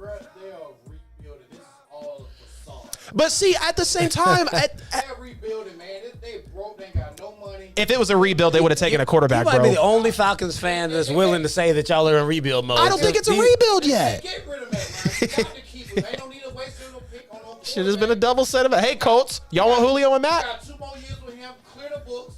It's a rebuild. Blank don't want to call that because it's money. Right. Seats. You can't sell seats talking about you're a rebuild. Right, so you That's a bad word to say when you got. They couldn't sell seats when they tried to sell last season. I'm just saying, right now that's bad to see. You don't say that word when you got a brand new stadium. Right, absolutely. That's Right. a rebuild, bro. That's the only reason they got rid of Julio. Hey, they got new uniforms too. They can't say it. Hey, man, I mean, if the Falcons want to try to sell out those PSLs, then maybe you should suit Joseph Martinez up. He can sell some seats. You need to do something for some star power. Man. I'm not sold on them at all. I don't know why these folks really always try to come for me and act like they're just extremely relevant. We're only talking about them because Julio Jones got traded. Otherwise, they'd be a dead subject. I think they're doing nothing. So back to the Tennessee Titans. Does the addition of Julio Jones make the Titans the favorite to win the AFC? Is this a real question? I mean, Chiefs, Bills, hell, maybe give me the Browns, honestly. I mean, yeah, that's just straight right there. Not a favorite to win. I mean, we're not even considering the Colts. I think the Colts are going to be a good team this year. I know Carson Wentz is really, that is the spotlight. Is it really, they ride or die by him? But I mean, I have a good feeling that the Colts will be able to come out this year. But with the Titans, I don't even know if they're going to win the division, to be honest with you. It is favorable, but there's a lot of competition in the AFC. I mean, we're talking about the best offenses. A lot of the good offense resides in the AFC. Browns are coming up. Forget about the Ravens, too. Like, the Ravens are still trying to get theirs. The Ravens are who sent the Titans home last year. Exactly. So, yeah, not contenders. I'm still worried about the defense, man. And I know that they tried to make some movement. I totally know about that. But I'm not sold on what this Titans defense was at the beginning of last season, leading in the turnover margin, being like +7 in the turnover margin, and leading the league in turnovers as well. But here's the thing. I called them pretenders then. I'll call them a little more of contenders now, but they're not surefire contenders. No, not yet. Yeah, I mean, I could even call out the free agency champions. Always taking his moment. The free agency paper champs right here. None other than the very own New England Patriots. Exactly. Didn't even count them in either. I'll take us over Tennessee. And that's not me saying that New England is going to the Super Bowl, that they're the best team in the AFC. Incoming I think Cam Newton hate. New England is better. New England is better on both sides of the ball collectively. You know Cam is the Tennessee. quarterback, right? You just going to think that Belichick's going to do it? God, comments will be flooding when this one goes up, man. Great defense. Offense has been addressed. Better defense and coaching, and that matters a lot in a Super Bowl run. So when we see how the offense pans out, it's very well conceivable that even New England will take out Tennessee. I think Tennessee probably is sitting around like maybe 5th or 6th best team in the AFC. They're competitive. Very. Very competitive, but the AFC has gotten tough. Right. I mean, we're not even thinking about the Dolphins. The Dolphins still got a lot. We haven't talked about the Dolphins. I mean, I don't really think that the Dolphins are going to repeat what they did last year, but then there's Pittsburgh with the defense. If Ben Roethlisberger has some type of resurgence, then if their offense does anything, then they'll have to be considered once again. I mean, the AFC is stacked. Extremely. I mean, we'll see how this whole thing works out. I don't have faith in Tennessee. I think they'll be exciting to watch. I'll be watching them. I mean, Tennessee is effectively the AFC Dallas Cowboys. Ouch. Yeah. Big incoming hate for you now. I mean, show me the lie. Right. You have a top-tier superstar, high-paid running back. Check. Both teams. You have an extremely elite wide receiver core. Check. Both teams. Your expectations are through the roof, and you constantly let them down. Check. Both teams. Fans are calling for the Super Bowl already. Yeah, I mean, I'm pretty sure there are people out there that are like, oh, Tennessee versus Dallas in the Super Bowl. Like, yeah, neither one of you are making. Is that Morgan Freeman? No, that's Denzel Washington. See, I mean, almost it doesn't slipped. even matter how long ago it's been. Right. Morgan Freeman is about 175 years old, and Sam Jack has been in 175 movies. Right. They're about even there. You ain't lying, man. I almost slipped. I was thinking about Denzel Washington in The Taking of Pelham 123 when John Travolta hijacks a train, but I was like, nope, that was Denzel, not Morgan Freeman. Yeah, man. So we had to slide that one in there before we go to break. Mike Beasley, take us away one time. Yeah, appreciate that. Facts. Ladies and gentlemen, once again, thank you so much for tuning in tonight. You are listening, watching Petty Sports, brought to you by KINGZ Broadcasting Studio. You're watching Adam, Lewis, and Famous Facts, Fees, Raphael Sharp. Are they on deck once again, just like every Wednesday at 8 o'clock, spitting straight facts about all the hottest topics in sports. You know what I'm saying? Go to Apple Podcasts, Google, Spotify, Facebook, YouTube, Petty Sports with a Z. Subscribe, like, follow, and listen to those different platforms. You can also go to the podcast pages and catch up on the previously aired shows as well. Call in at 678-871-9602, 678-871-9602. That's how you can be a part of the show tonight. Share the broadcast. Thank you so much, ladies and gentlemen, for those that have and those that haven't. What are you waiting on? Help us go viral. Help us go digital. Like right now. Not right now, but right now. You know what I'm talking about? We love you guys. Without no you, there is no us. You know what I'm talking about? We keep doing this, man, every week. And if you like the content, go to kingsbroadcasting.com. Go to the bottom of the page, hit that donate button, spend some money, and buy some merchandise, all right? ATL, hold back to the regular scheduled program. Yes, sir. We're going to change gears back to the NBA because I know it's a lot of y'all that's like, man, you skipped over a lot of teams. So we changing gears back to these Phoenix Suns. They just straight up dispatched the old, aging, and excuse-heavy Lakers. So this is my question. Is this the year that the young star Devin Booker elevates himself to superstar status? I'm going to go ahead and say it. I don't know how long Chris Paul's contract is, and I know you don't think that Chris Paul is the reason that this team is where they're at, but he is because of the veteran leadership and the fact that he's seen so much in a playoff aspect. Because without Chris Paul, this team's a bunch of kids. I mean, let's be real. The oldest player would be like, what, 25, 26? Like, let's be real. Now, Devin Booker being in the NBA, since 2015, he's improved every year. You see his points going up. You see his minutes going up as well. But if it's going to happen, this is going to be the season because you look last year, they were not a good team. Yeah, they were undefeated in the bubble, got a lot of hype, found a free agent in Chris Paul, and you still want another guy to be next to Devin Booker. You know, I know you have a DeAndre Ayton and I know you have a Jay Crowder, but they're not a 2. You know, they're a 3 at best. Chris Paul is really like your 6 or 7. I mean, he's not giving you points. He's giving you knowledge and just and wisdom and experience on the court. Yeah. But if it's going to be, I think it's got to be now. And here's another thing, Lakers fans are saying, they're wondering, do we want the Suns to go far or do we want to hate on them? Well, realistically, you want the Suns to move on because then it looks like you lost to a formidable team, even though I'm not buying into that. I know you were hurt. I know there was no AD. And I mean, at the end of the day, LeBron James is 36 years old. But overall, like I said, if Devin Booker's going to do it, it's got to be this season. He's got the veteran leadership from Chris Paul. They are surging. They did have a very good regular season. And it seems like they're trying to find that identity. Monty Williams, correct, if I'm not mistaken, is definitely getting his recognition, finally emerging through the coaching scene, which we know he's been a great guy, but now he's finally getting his spotlight. So a lot of pieces are coming together for this Phoenix team, and I think if it's got to be any time, I think it's now this season to make your run. Oh, absolutely. Great foundation for this team to really redo the culture. He's absolutely about to make his way into superstar status. I mean, as the Suns continue to progress through the playoffs, it's clearly behind the scoring of Devin Booker. Correct. I mean, everyone is giving Chris Paul all the credit as if he's actually the head coach, which Monty Williams was very close up there to winning Coach of the Year. Correct. And Who did win Coach of the Year? Easily could have won it. I do not know. It wasn't him, though. I gotta check that out. He absolutely could have been up for that award, which they probably didn't give it to him because they give so much credit to Chris Paul.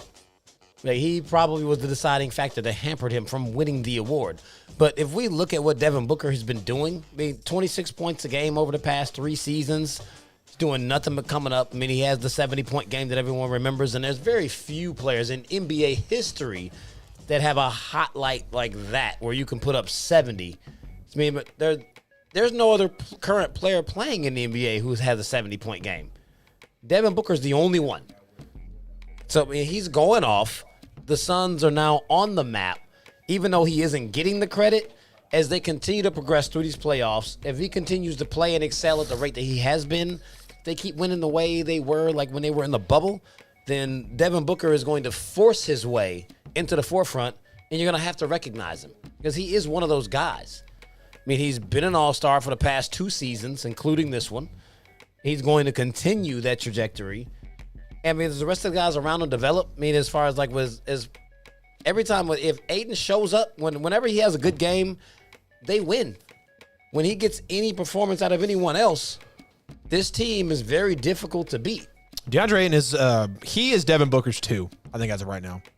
He's an inconsistent 2. Correct. When he's there, then it works. When he's not, they're really struggling to look for that other scoring. Right. But he's absolutely a guy who can carry a team from the scoring aspect. Right.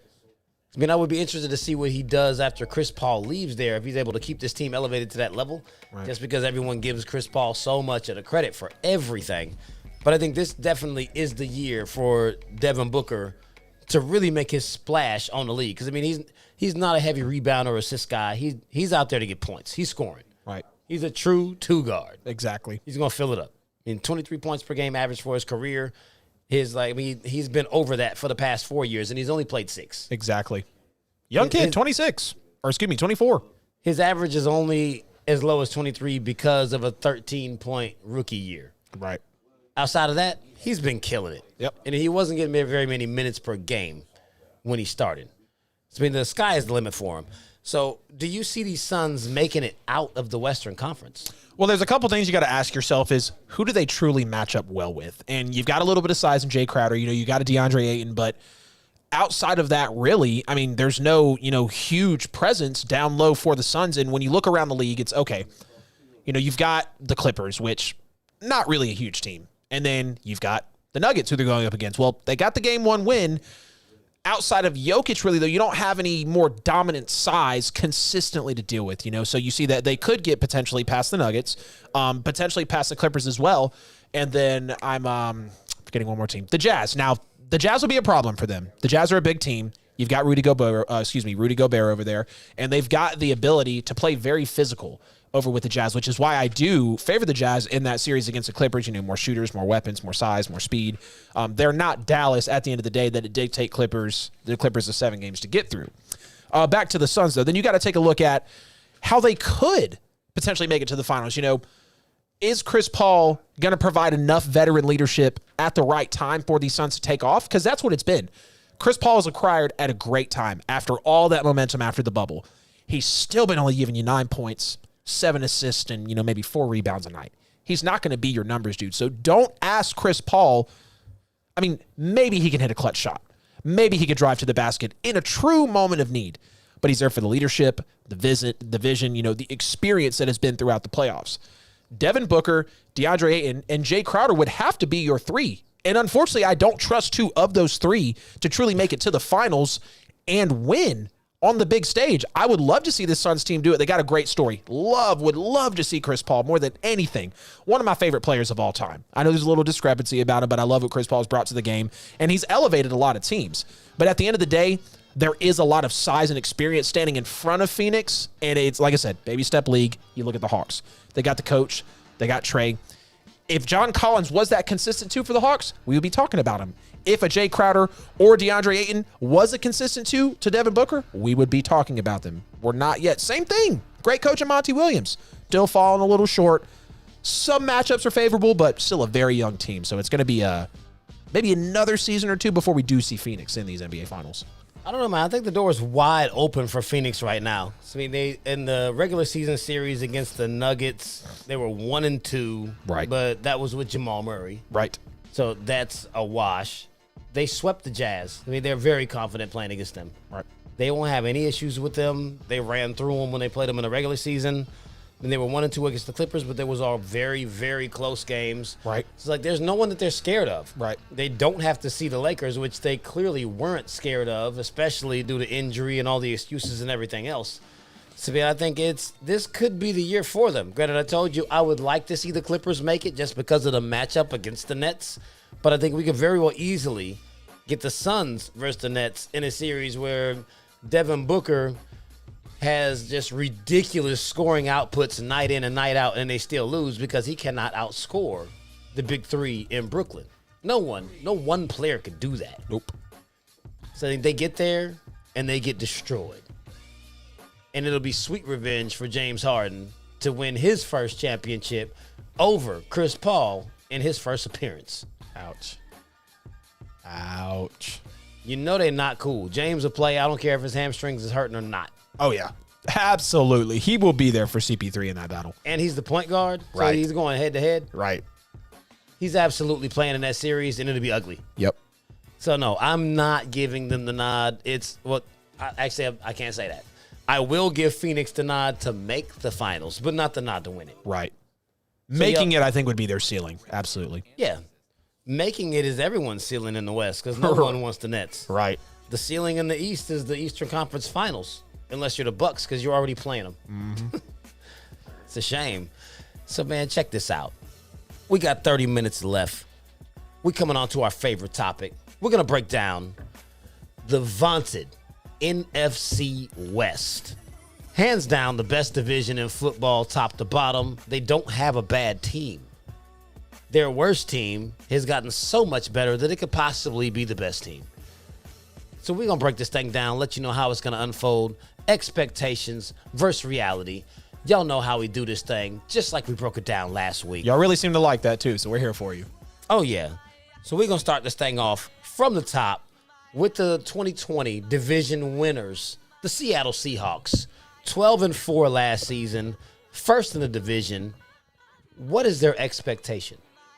The Seahawks this year, I think they're expecting about a 13-4 record. This is a team that had a little bit of discrepancy at first with Russell Wilson, and when it first happened, until Seattle reacted, I was like, I don't have a good feeling about Seattle going into this year. The whole division was, kind of quiet, everybody handling their P's and Q's, and you had this, outburst from Seattle, but they folded quick. Seattle got him help, and they dealt with the offseason very well. I think they're going to expect Russell Wilson to go for an MVP run this year, a guy that's never had votes in the running.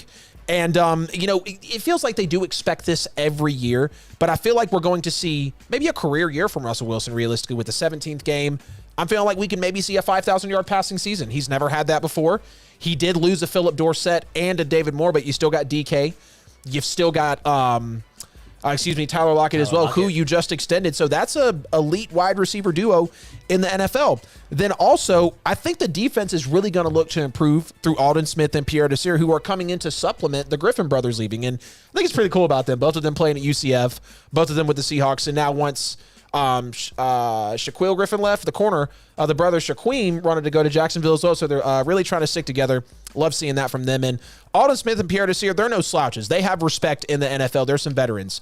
And then Seattle's really tired of being a first-round, second-round team.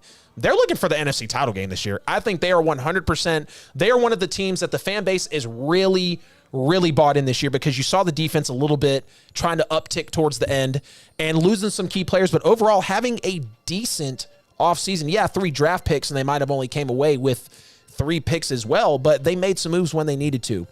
Now, realistically, I do think, like I said, Russell Wilson, career high in passing yards, career high in touchdowns. I think he'll be second in MVP. You know who I got winning it. So I think he'll be second in MVP voting this year, and it'll be a great season for him. The Griffin brothers leaving, like I said, that does hurt the team, but Pierre Desir is no slouch. Alden Smith coming off the edge, and they added another edge as well, Kerry Hyde from San Francisco. So they tried to keep that same trend of the defense ticking up. And then I'm going to give them a go on the NFC title game. Absolutely. I say they'll make it. Don't know who they're going to be there against, but I've got faith in this Seahawks team this year because the offense has always been there. They're letting Russ cook. Thank God it's kind of social media broke through to him. Let Russ cook. Let him potentially chase the MVP. Now we're trying to bring around this defense, so we'll see. I got them winning the division, going 13-4 this year. Okay. I mean, I see the expectation for the Seattle Seahawks at 13-4, same as you do, first in the division. Their expectation is absolutely a Super Bowl run, not just the NFC Championship. The 12s, they're expecting another Super Bowl. They went back-to-back years under this same regime. Yep. They've been itching for it. They're thirsty for it. Their team is always in the running. I mean, it's finishing at 12-4 last year. They had all the reason to expect that they should be a legit contender to go to a Super Bowl. Now, in reality, they got a disgruntled Russ that's acting like he's not. He just realized that he can't leave. He has no leverage. And the team is like, bruh, sit down. There's nothing you can do. Right. They still have a weak defense. I mean, regardless of the moves that they made, they're at best, they'll be a middle of the road, which would be an improvement, but still weak by any other measure. And they don't have money. They can't just bring people in. Right. I mean, they're not in a situation where they can just bring in players to stop gaps. Right. Like Pete Carroll has to be a genius and bring in nobodies, or no names rather, not nobodies, but people that we don't recognize that he gets as diamonds in the rough, which he was able to do that when he first came into Seattle because he was fresh out of the college scene. Yep. He'd been coaching in the Pac for 10 years, and he knew all the players. So for multiple seasons, he was drafting guys that most other draft rooms did not know about, and he's getting them in late rounds, and they were really good. He no longer has that edge. He doesn't have a hand in the college football game like that anymore. Right. So he's at the same disadvantage that they are. So he doesn't have that drafting advantage at his hands. So what I'm looking at, they're playing the AFC South. They got Tennessee, Indy, Houston, and Jacksonville. I got them going 2-2 against that division. They also play the NFC North. Green Bay, Chicago, Minnesota, Detroit. I can also see them going 2-2 against this division. Mm-hmm. Not sure which that second loss will come from. It's going to be either Chicago or Minnesota, one or the other. I mean, Minnesota does catch them. If they play at Minnesota on a Sunday at 1 o'clock and it's not on TV, then Minnesota will win. It's got to be that specific. Because, Kirk Cousins is a killer when he's not on primetime. Absolutely. That would be a game they could lose. I mean, I have to go and actually look at the schedule in depth to see when they play them and where they play them. If they play them at 1 o'clock, I'll take Minnesota. But now you've got your other 3 games, which are based off of you winning the division last year. You got the Washington football team, the Pittsburgh Steelers, and the New Orleans Saints. Those are your 3 games based from last season. I got Seattle going 3-0 in those games. I don't think any of these teams pose enough of a threat on both sides of the football to beat the Seattle Seahawks. And then we got their division. San Francisco twice, the Rams twice, and the Cardinals twice. 4-2. I got them splitting against Frisco, splitting against the Rams, and sweeping the Cardinals for a 4-2 record, which will ultimately land them at 11-6 for the season. I think that'll be a very good year for them. 11-6 should make the wild card. Not mad at it at all. And the fact that I just told you that should make the wild card, that lets you know they're not winning the division in my bracket. Tough. Tough. So we're going to move on to the team who finished in second place in the NFC West last season, the Los Angeles Rams. 10-6, second in the division, made it to the second round of the playoffs and lost. Recently traded away their quarterback, Jared Goff, who took them to the second round of the playoffs, and substituted him for Matthew Stafford with high hopes. Yep. So their expectation for the 2021 season is what? Matthew Stafford finally gets his respect. This is a big move. You know, they sent Goff out the door. Huge haul to bring Goff in to pick him number 1 overall. They get to the Super Bowl, say that he's not the guy. Goff really struggles, comes in with a broken finger, wins a game. So it's really, really confused about Jared Goff here. You know, eliminating the Seahawks. What is he truly capable of? You know, they make the move for Matt Stafford, who has been an underachiever for the most part in his career. I mean, let's be real. You know, no playoff wins. I think a couple of playoff appearances, maybe one. I mean, maybe let's be real about it. There's been nothing in Detroit. It's been terrible coaching. I mean, short of Calvin, I mean, you know, who have you really had? And so he's got a lot of pressure on him. He's got a defense. He's got an offensive line. He's got an elite coach. He's got elite players. He's got a receiving core. He's got a running back who's looking to emerge. 2 of them, actually. So he's going to have the pressure on him, and he's looking to get his respect, which I think he will. Then you've got Tutu Atwell as well, who they picked. A guy who's 5'9" and runs a 4.32. And crazy enough, this guy has over 120 passer rating when he's targeted in man coverage. No drops whatsoever, so he's immediately going to serve dividends for Matthew Stafford out there. And then, like I mentioned before we got on, we're talking about the size and speed of Kyle Pitts.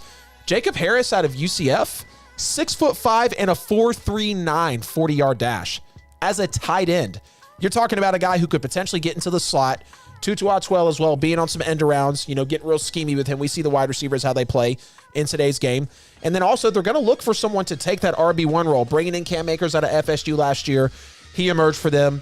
You know, you had Darrell Henderson, kind of had questions with Todd Gurley while he was there. They were kind of dealing with a rough transition, you know, going from a big pick early on in the draft, offensive rookie, offensive player of the year, you know, on his resume, and then having to replace a big running back. And now we're going to look at the reality of the LA Rams. I expect this about a 10-7 team because they've got a tough schedule looking at it. I have them splitting the division. Oddly enough, the NFC West is so competitive, but people get so familiar with the coaches and players that I think everybody in the division will split. Maybe you'll have some 2-4s or some 4-2s, but overall, very good feeling that the whole division will split with each other. And like I said, all the pressure's on Matt Stafford, so I smell a huge 5,000-yard season coming from Matt Stafford. He's got 5 decent guys that he could throw to. I mean, we're thinking about Deshaun Jackson, Robert Woods, Cooper Kupp. They just brought in Tutu Atwell. We're forgetting about Van Jefferson from last year, who was really wowing folks when he got his time as well. And I think that Atwell is going to be able to get a minimal role because there are a lot of veterans in that receiving room. You know, Robert Woods as well. Forget about Bobby Trees over there. He can definitely perform. And they've got, like I said, a lot of veterans that have been with LA for a while. And then you take a look. I think Cam Akers is going to be the RB1 this year. I think he busts out of the gates, fully takes advantage. Sean McVay finally lets him loose and says, okay, go be our RB1. Go get us maybe 1,000, 1,100-yard season. But then you got Darrell Henderson right behind him, who I think would be a great running back too. So overall, I think the biggest takeaway from this team this year, what every Rams fan's thinking about, is hopefully we got to upgrade a talented quarterback who can't perform off script and who is very athletic. So I do have the Rams at 10-7. It's going to be tough to win it over San Francisco because they're a team that's got more recent success, more recent experience, feels like. And the NFC West has had a good bit of success trying to run through it and, you know, division improving every year. But I think I'm going to have the Niners coming in second in this division. But I do have the Rams finishing at 10-7. Okay, I guess that's a precursor to where you got them. I think the Rams' expectations are a 12-5 season, first in the division, either a second round, like a divisional playoff or NFC championship game run with Matt Stafford. I mean, they made it to the divisional round last year. They're expecting for it to be an improvement. So I think it would be a failure to have brought him in and given up what they gave up in order to bring him in and not at least make it to the NFC championship game. So, I mean, their expectation is to both win the division and at the very least make it to the NFC championship game. A reality for the LA Rams, Matthew Stafford and Sean McVay are overrated, and they will be exposed. They now no longer have any excuse. They were giving Jared Goff all the blame for every inconsistency that the team had and saying that Sean McVay couldn't run the offenses and he wasn't able to execute what he was actually putting in front of him, which I think is a farce. Sean McVay is a good coach. He's not as good as he's being billed up to be. Also, just to piggyback off your point, I know you said You thought Stafford went to the playoff once. He made it to the playoff 3 times. He's 0-3. Lost first round every time. Ouch. Yeah, they never won the division. He made it and lost in a wild card every time, being blown out completely twice. He only had a close game against the Cowboys. That is the only playoff win that the Cowboys have in quite some time. Yep. So, I mean, that's really not a testament to the success or whatever it is that we're giving to Matthew Stafford. He's not that good. But let's look at the division and who they play. They got the AFC South. That's Tennessee, Indy, Houston, Jacksonville. I got them going 3-1 against that division because that division isn't that good. I think the only game they lose in that division is possibly to Tennessee. Right. If it's not Tennessee, it'll be Indy. One of those 2 teams will beat them. They'll beat the other 3. NFC North, I got them split in 2-2. That's Green Bay, Chicago, Minnesota, Detroit. They won't beat all of them. I think they'll go 2-2, split that division. Their other 3 games they get for being second place in the division, they got the Giants, the Ravens, and the Bucks. I think they'll lose to the Ravens and they'll lose to Tampa Bay. They'll go 1-2 in their 3 finishing games based off their placement. And in the division, San Fran 2 times, Seattle 2 times, Arizona 2 times. I got them going 2-4. I don't think they fare well in the division. These teams know Sean McVay. They know his systems. They do. Matt Stafford, regardless of what you think he is and all the yards he put up a lot of yards because Matt Stafford is definitely accustomed to really trying to gunsling and trying to win games for his team when he is now going to be on a team that he actually could be a game manager, but that is not in his DNA. And he's going to lose them games oftentimes that they could have won because he's doing too much. So I've got them ultimately finishing at 8-9. They'll be sub 500. The Matthew Stafford project will definitely have Coach McVay under fire. Someone's going to be trying to figure out what the problem is. It's going to be bad, and it will crash in their face. So before we move to the other 2 teams, we got the Arizona Cardinals and the San Francisco 49ers left. My man Mike Beasley's going to come in this thing one more time, pay a few bills, and then we're going to run this out to the top of the hour. Yes, appreciate that famous facts feed, ladies and gentlemen. Thank you for tuning in once again, like every Wednesday at 8 o'clock to Petty Sports, brought to you by KINGZ Broadcasting Studios. We greatly appreciate everybody that's tuned in, that always tune in, that always share the show, that always getting at us in the chat room. Hey, call in at 678-871-9602, 678-871-9602. That's how you can be a part of the show tonight. Express your opinion about any of the topics that we've discussed or anything that might be on your mind concerning sports or whatnot. You know what I'm saying? That versus battle seemed to kind of got under your collar a little bit. So go to Apple Podcasts, Google Podcasts, Spotify, Facebook, YouTube, Petty Sports with a Z. Like, follow, share, subscribe, listen. You know what I'm talking about? We really appreciate it, man. Without no you, there is no us. Go to KingsBroadcasting.com, spend some money. Go to the bottom of the page, Kings with a Z. KingsBroadcasting.com. Hit that donate button at the bottom of the first home page. Spend some money. Donate. All donations matter. It helps us keep bringing forth great content to you guys week in and week out. And we really like doing what we do here. And we greatly appreciate everybody that supported up to now. And if you haven't, hey, it's not too late. You know, no donation too small. No donation is too big. Just get at your boys, you know what I mean? Thank you so much. We love you guys. Mike Bell, baby. ATL, ho. Back to the regular scheduled program. Yes, sir. Yes, sir. We are back to this grind. We're going to finish up the NFC West before we get up out of here today. So I know those of you who are waiting, the Arizona Cardinals, 8-8 last season, 3rd in the division, missed the playoffs, yet a hobbled Kyler Murray playing most of the season. What is the expectation for the Arizona Cardinals this season?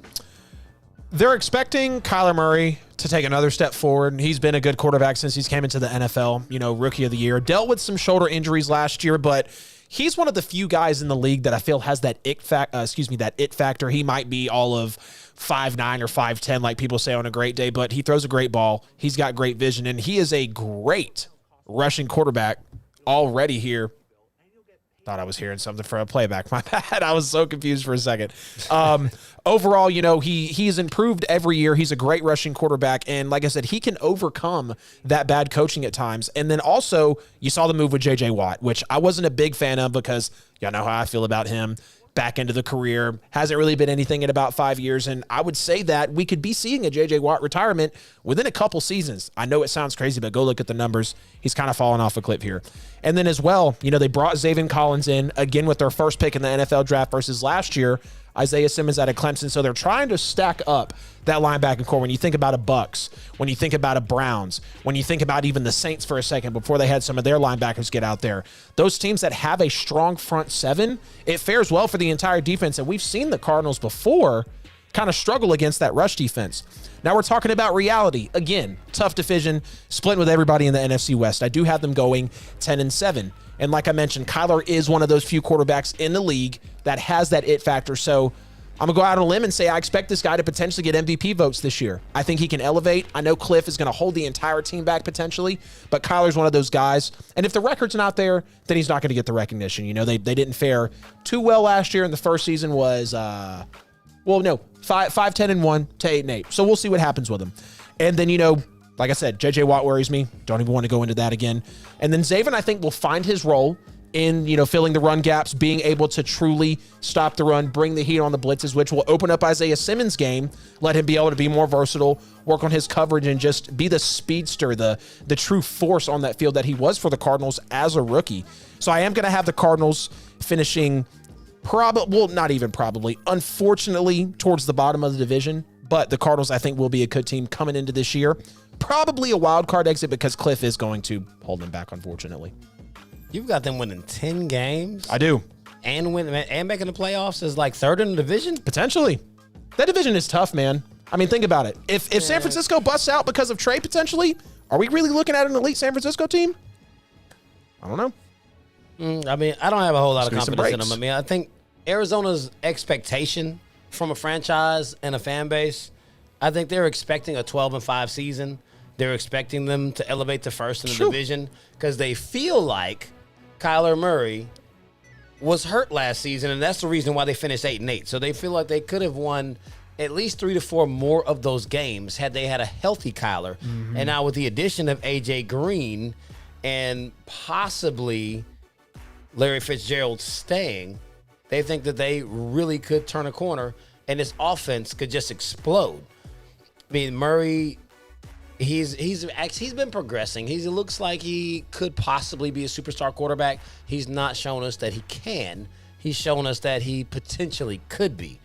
The reality, A.J. Green is old. That's why you mentioned him.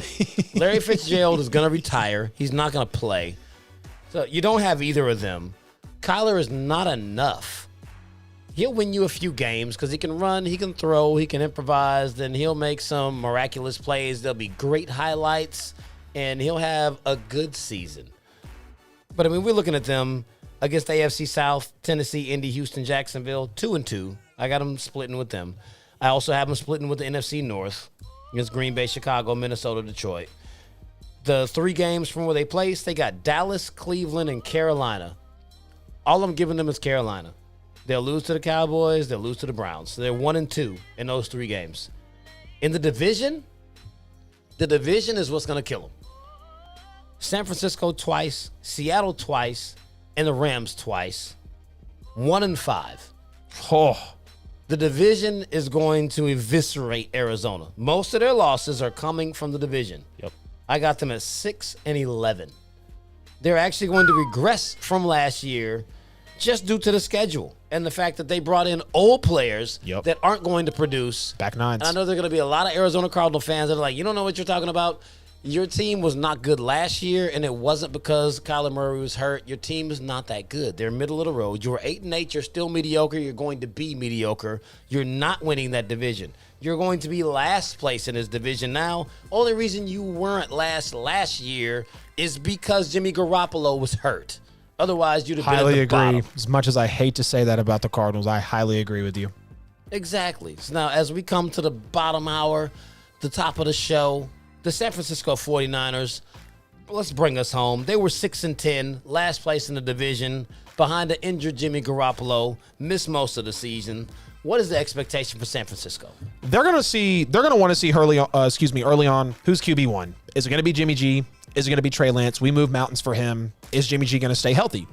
Number 2 is they're going to want that entire team, obviously, to come back healthy. I mean, Kittle was hurt. Jimmy G was hurt. The whole running back room was hurt.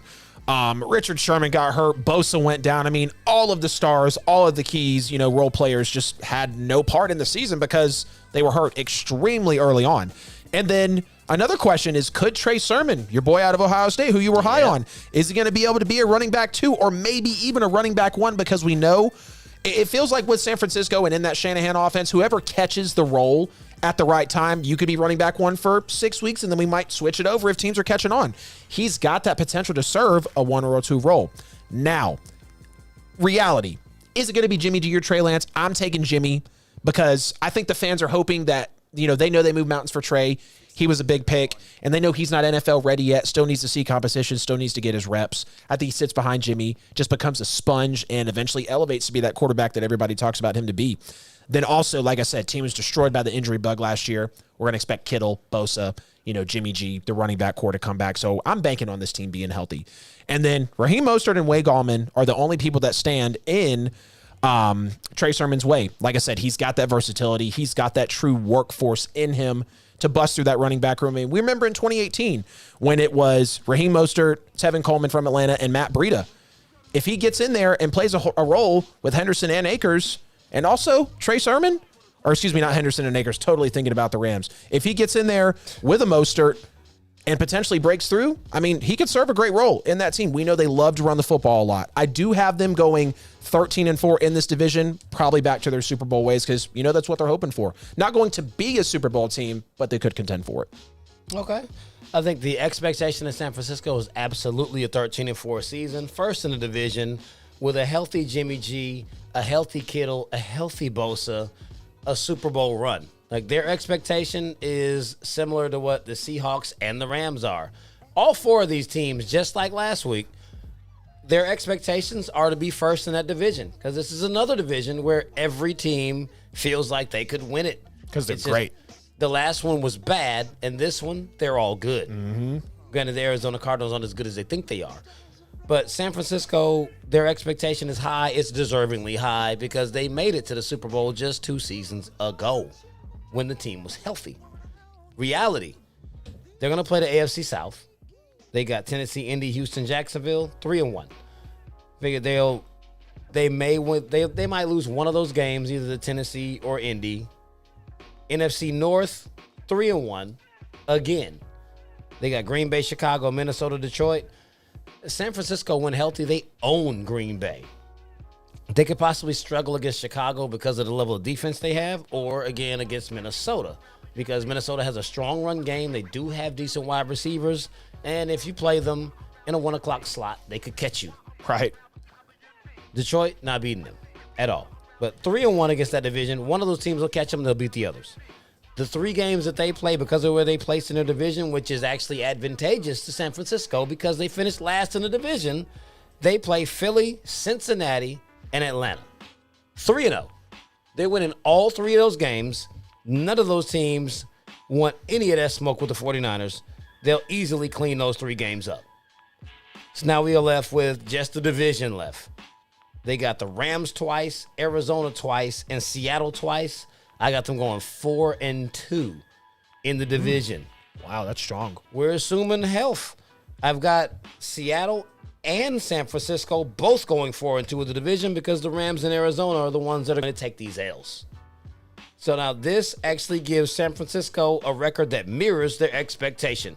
13-4, first place in the division, and they will make a deep run. A healthy San Francisco is absolutely a Super Bowl contender. They should have been, but the injury bug came for them. Yep. With all of these guys back, I think they're all the way back in the mix. So if we look at the complete breakdown, the 2021 NFC West standings, I've got the San Francisco 49ers, first place in the division, 13-4. Seattle Seahawks, second place, 11-6. The LA Rams, third place at 8-9. And the bottom feeders will be the Arizona Cardinals at 6-11. Ouch. that's how we're finishing that division. Where did you place them? So I've got the Seahawks winning it out 13-4. I've got the Niners in second at 13-4. Then I'm going to have the Rams, as much as they're going to fight for that 2 spot, going to have the Rams at 10-7, and then the Cardinals at 10-7 and well. There's going to be a lot of similar records in this division. It's going to come down to those either division games or eking it out, potentially NFC standings. I think it's going to be that close this year because this whole division tried to scale up, tried to make it to where they could be contenders. And with the worst team being at 10 wins, I think, we'll see what happens. So I've got Seahawks, Niners, Rams, Cardinals. Wow. Okay. I mean, I guess you really only transfused the top 2. Really? I had Rams Cardinals at the bottom, same as you do. Right. But I had San Francisco above Seattle, but you have them with the same record. Yep. You just give Seattle the tiebreaker. Yep. I mean, that's interesting. I mean, we can debate the rest of this another day. Y'all jump under the comments. Let us know what you think. I know y'all feel like y'all know more, so give us your take. We've reached the top of the hour. It's the end of the show. It always goes by so fast. Y'all know how to find me. Famous Feast, Facebook, Instagram, Twitter, TikTok, everything. YouTube, Cash App, all of that. Holla at you. Appreciate you as every single Wednesday. Make sure you tune in, share the show, like, love it, share it, comment. I'm out. You already know, guys. Appreciate y'all for tuning in. Great show. Sub on TikTok. Please get us on YouTube. Comment. We'll see y'all next week. Appreciate y'all.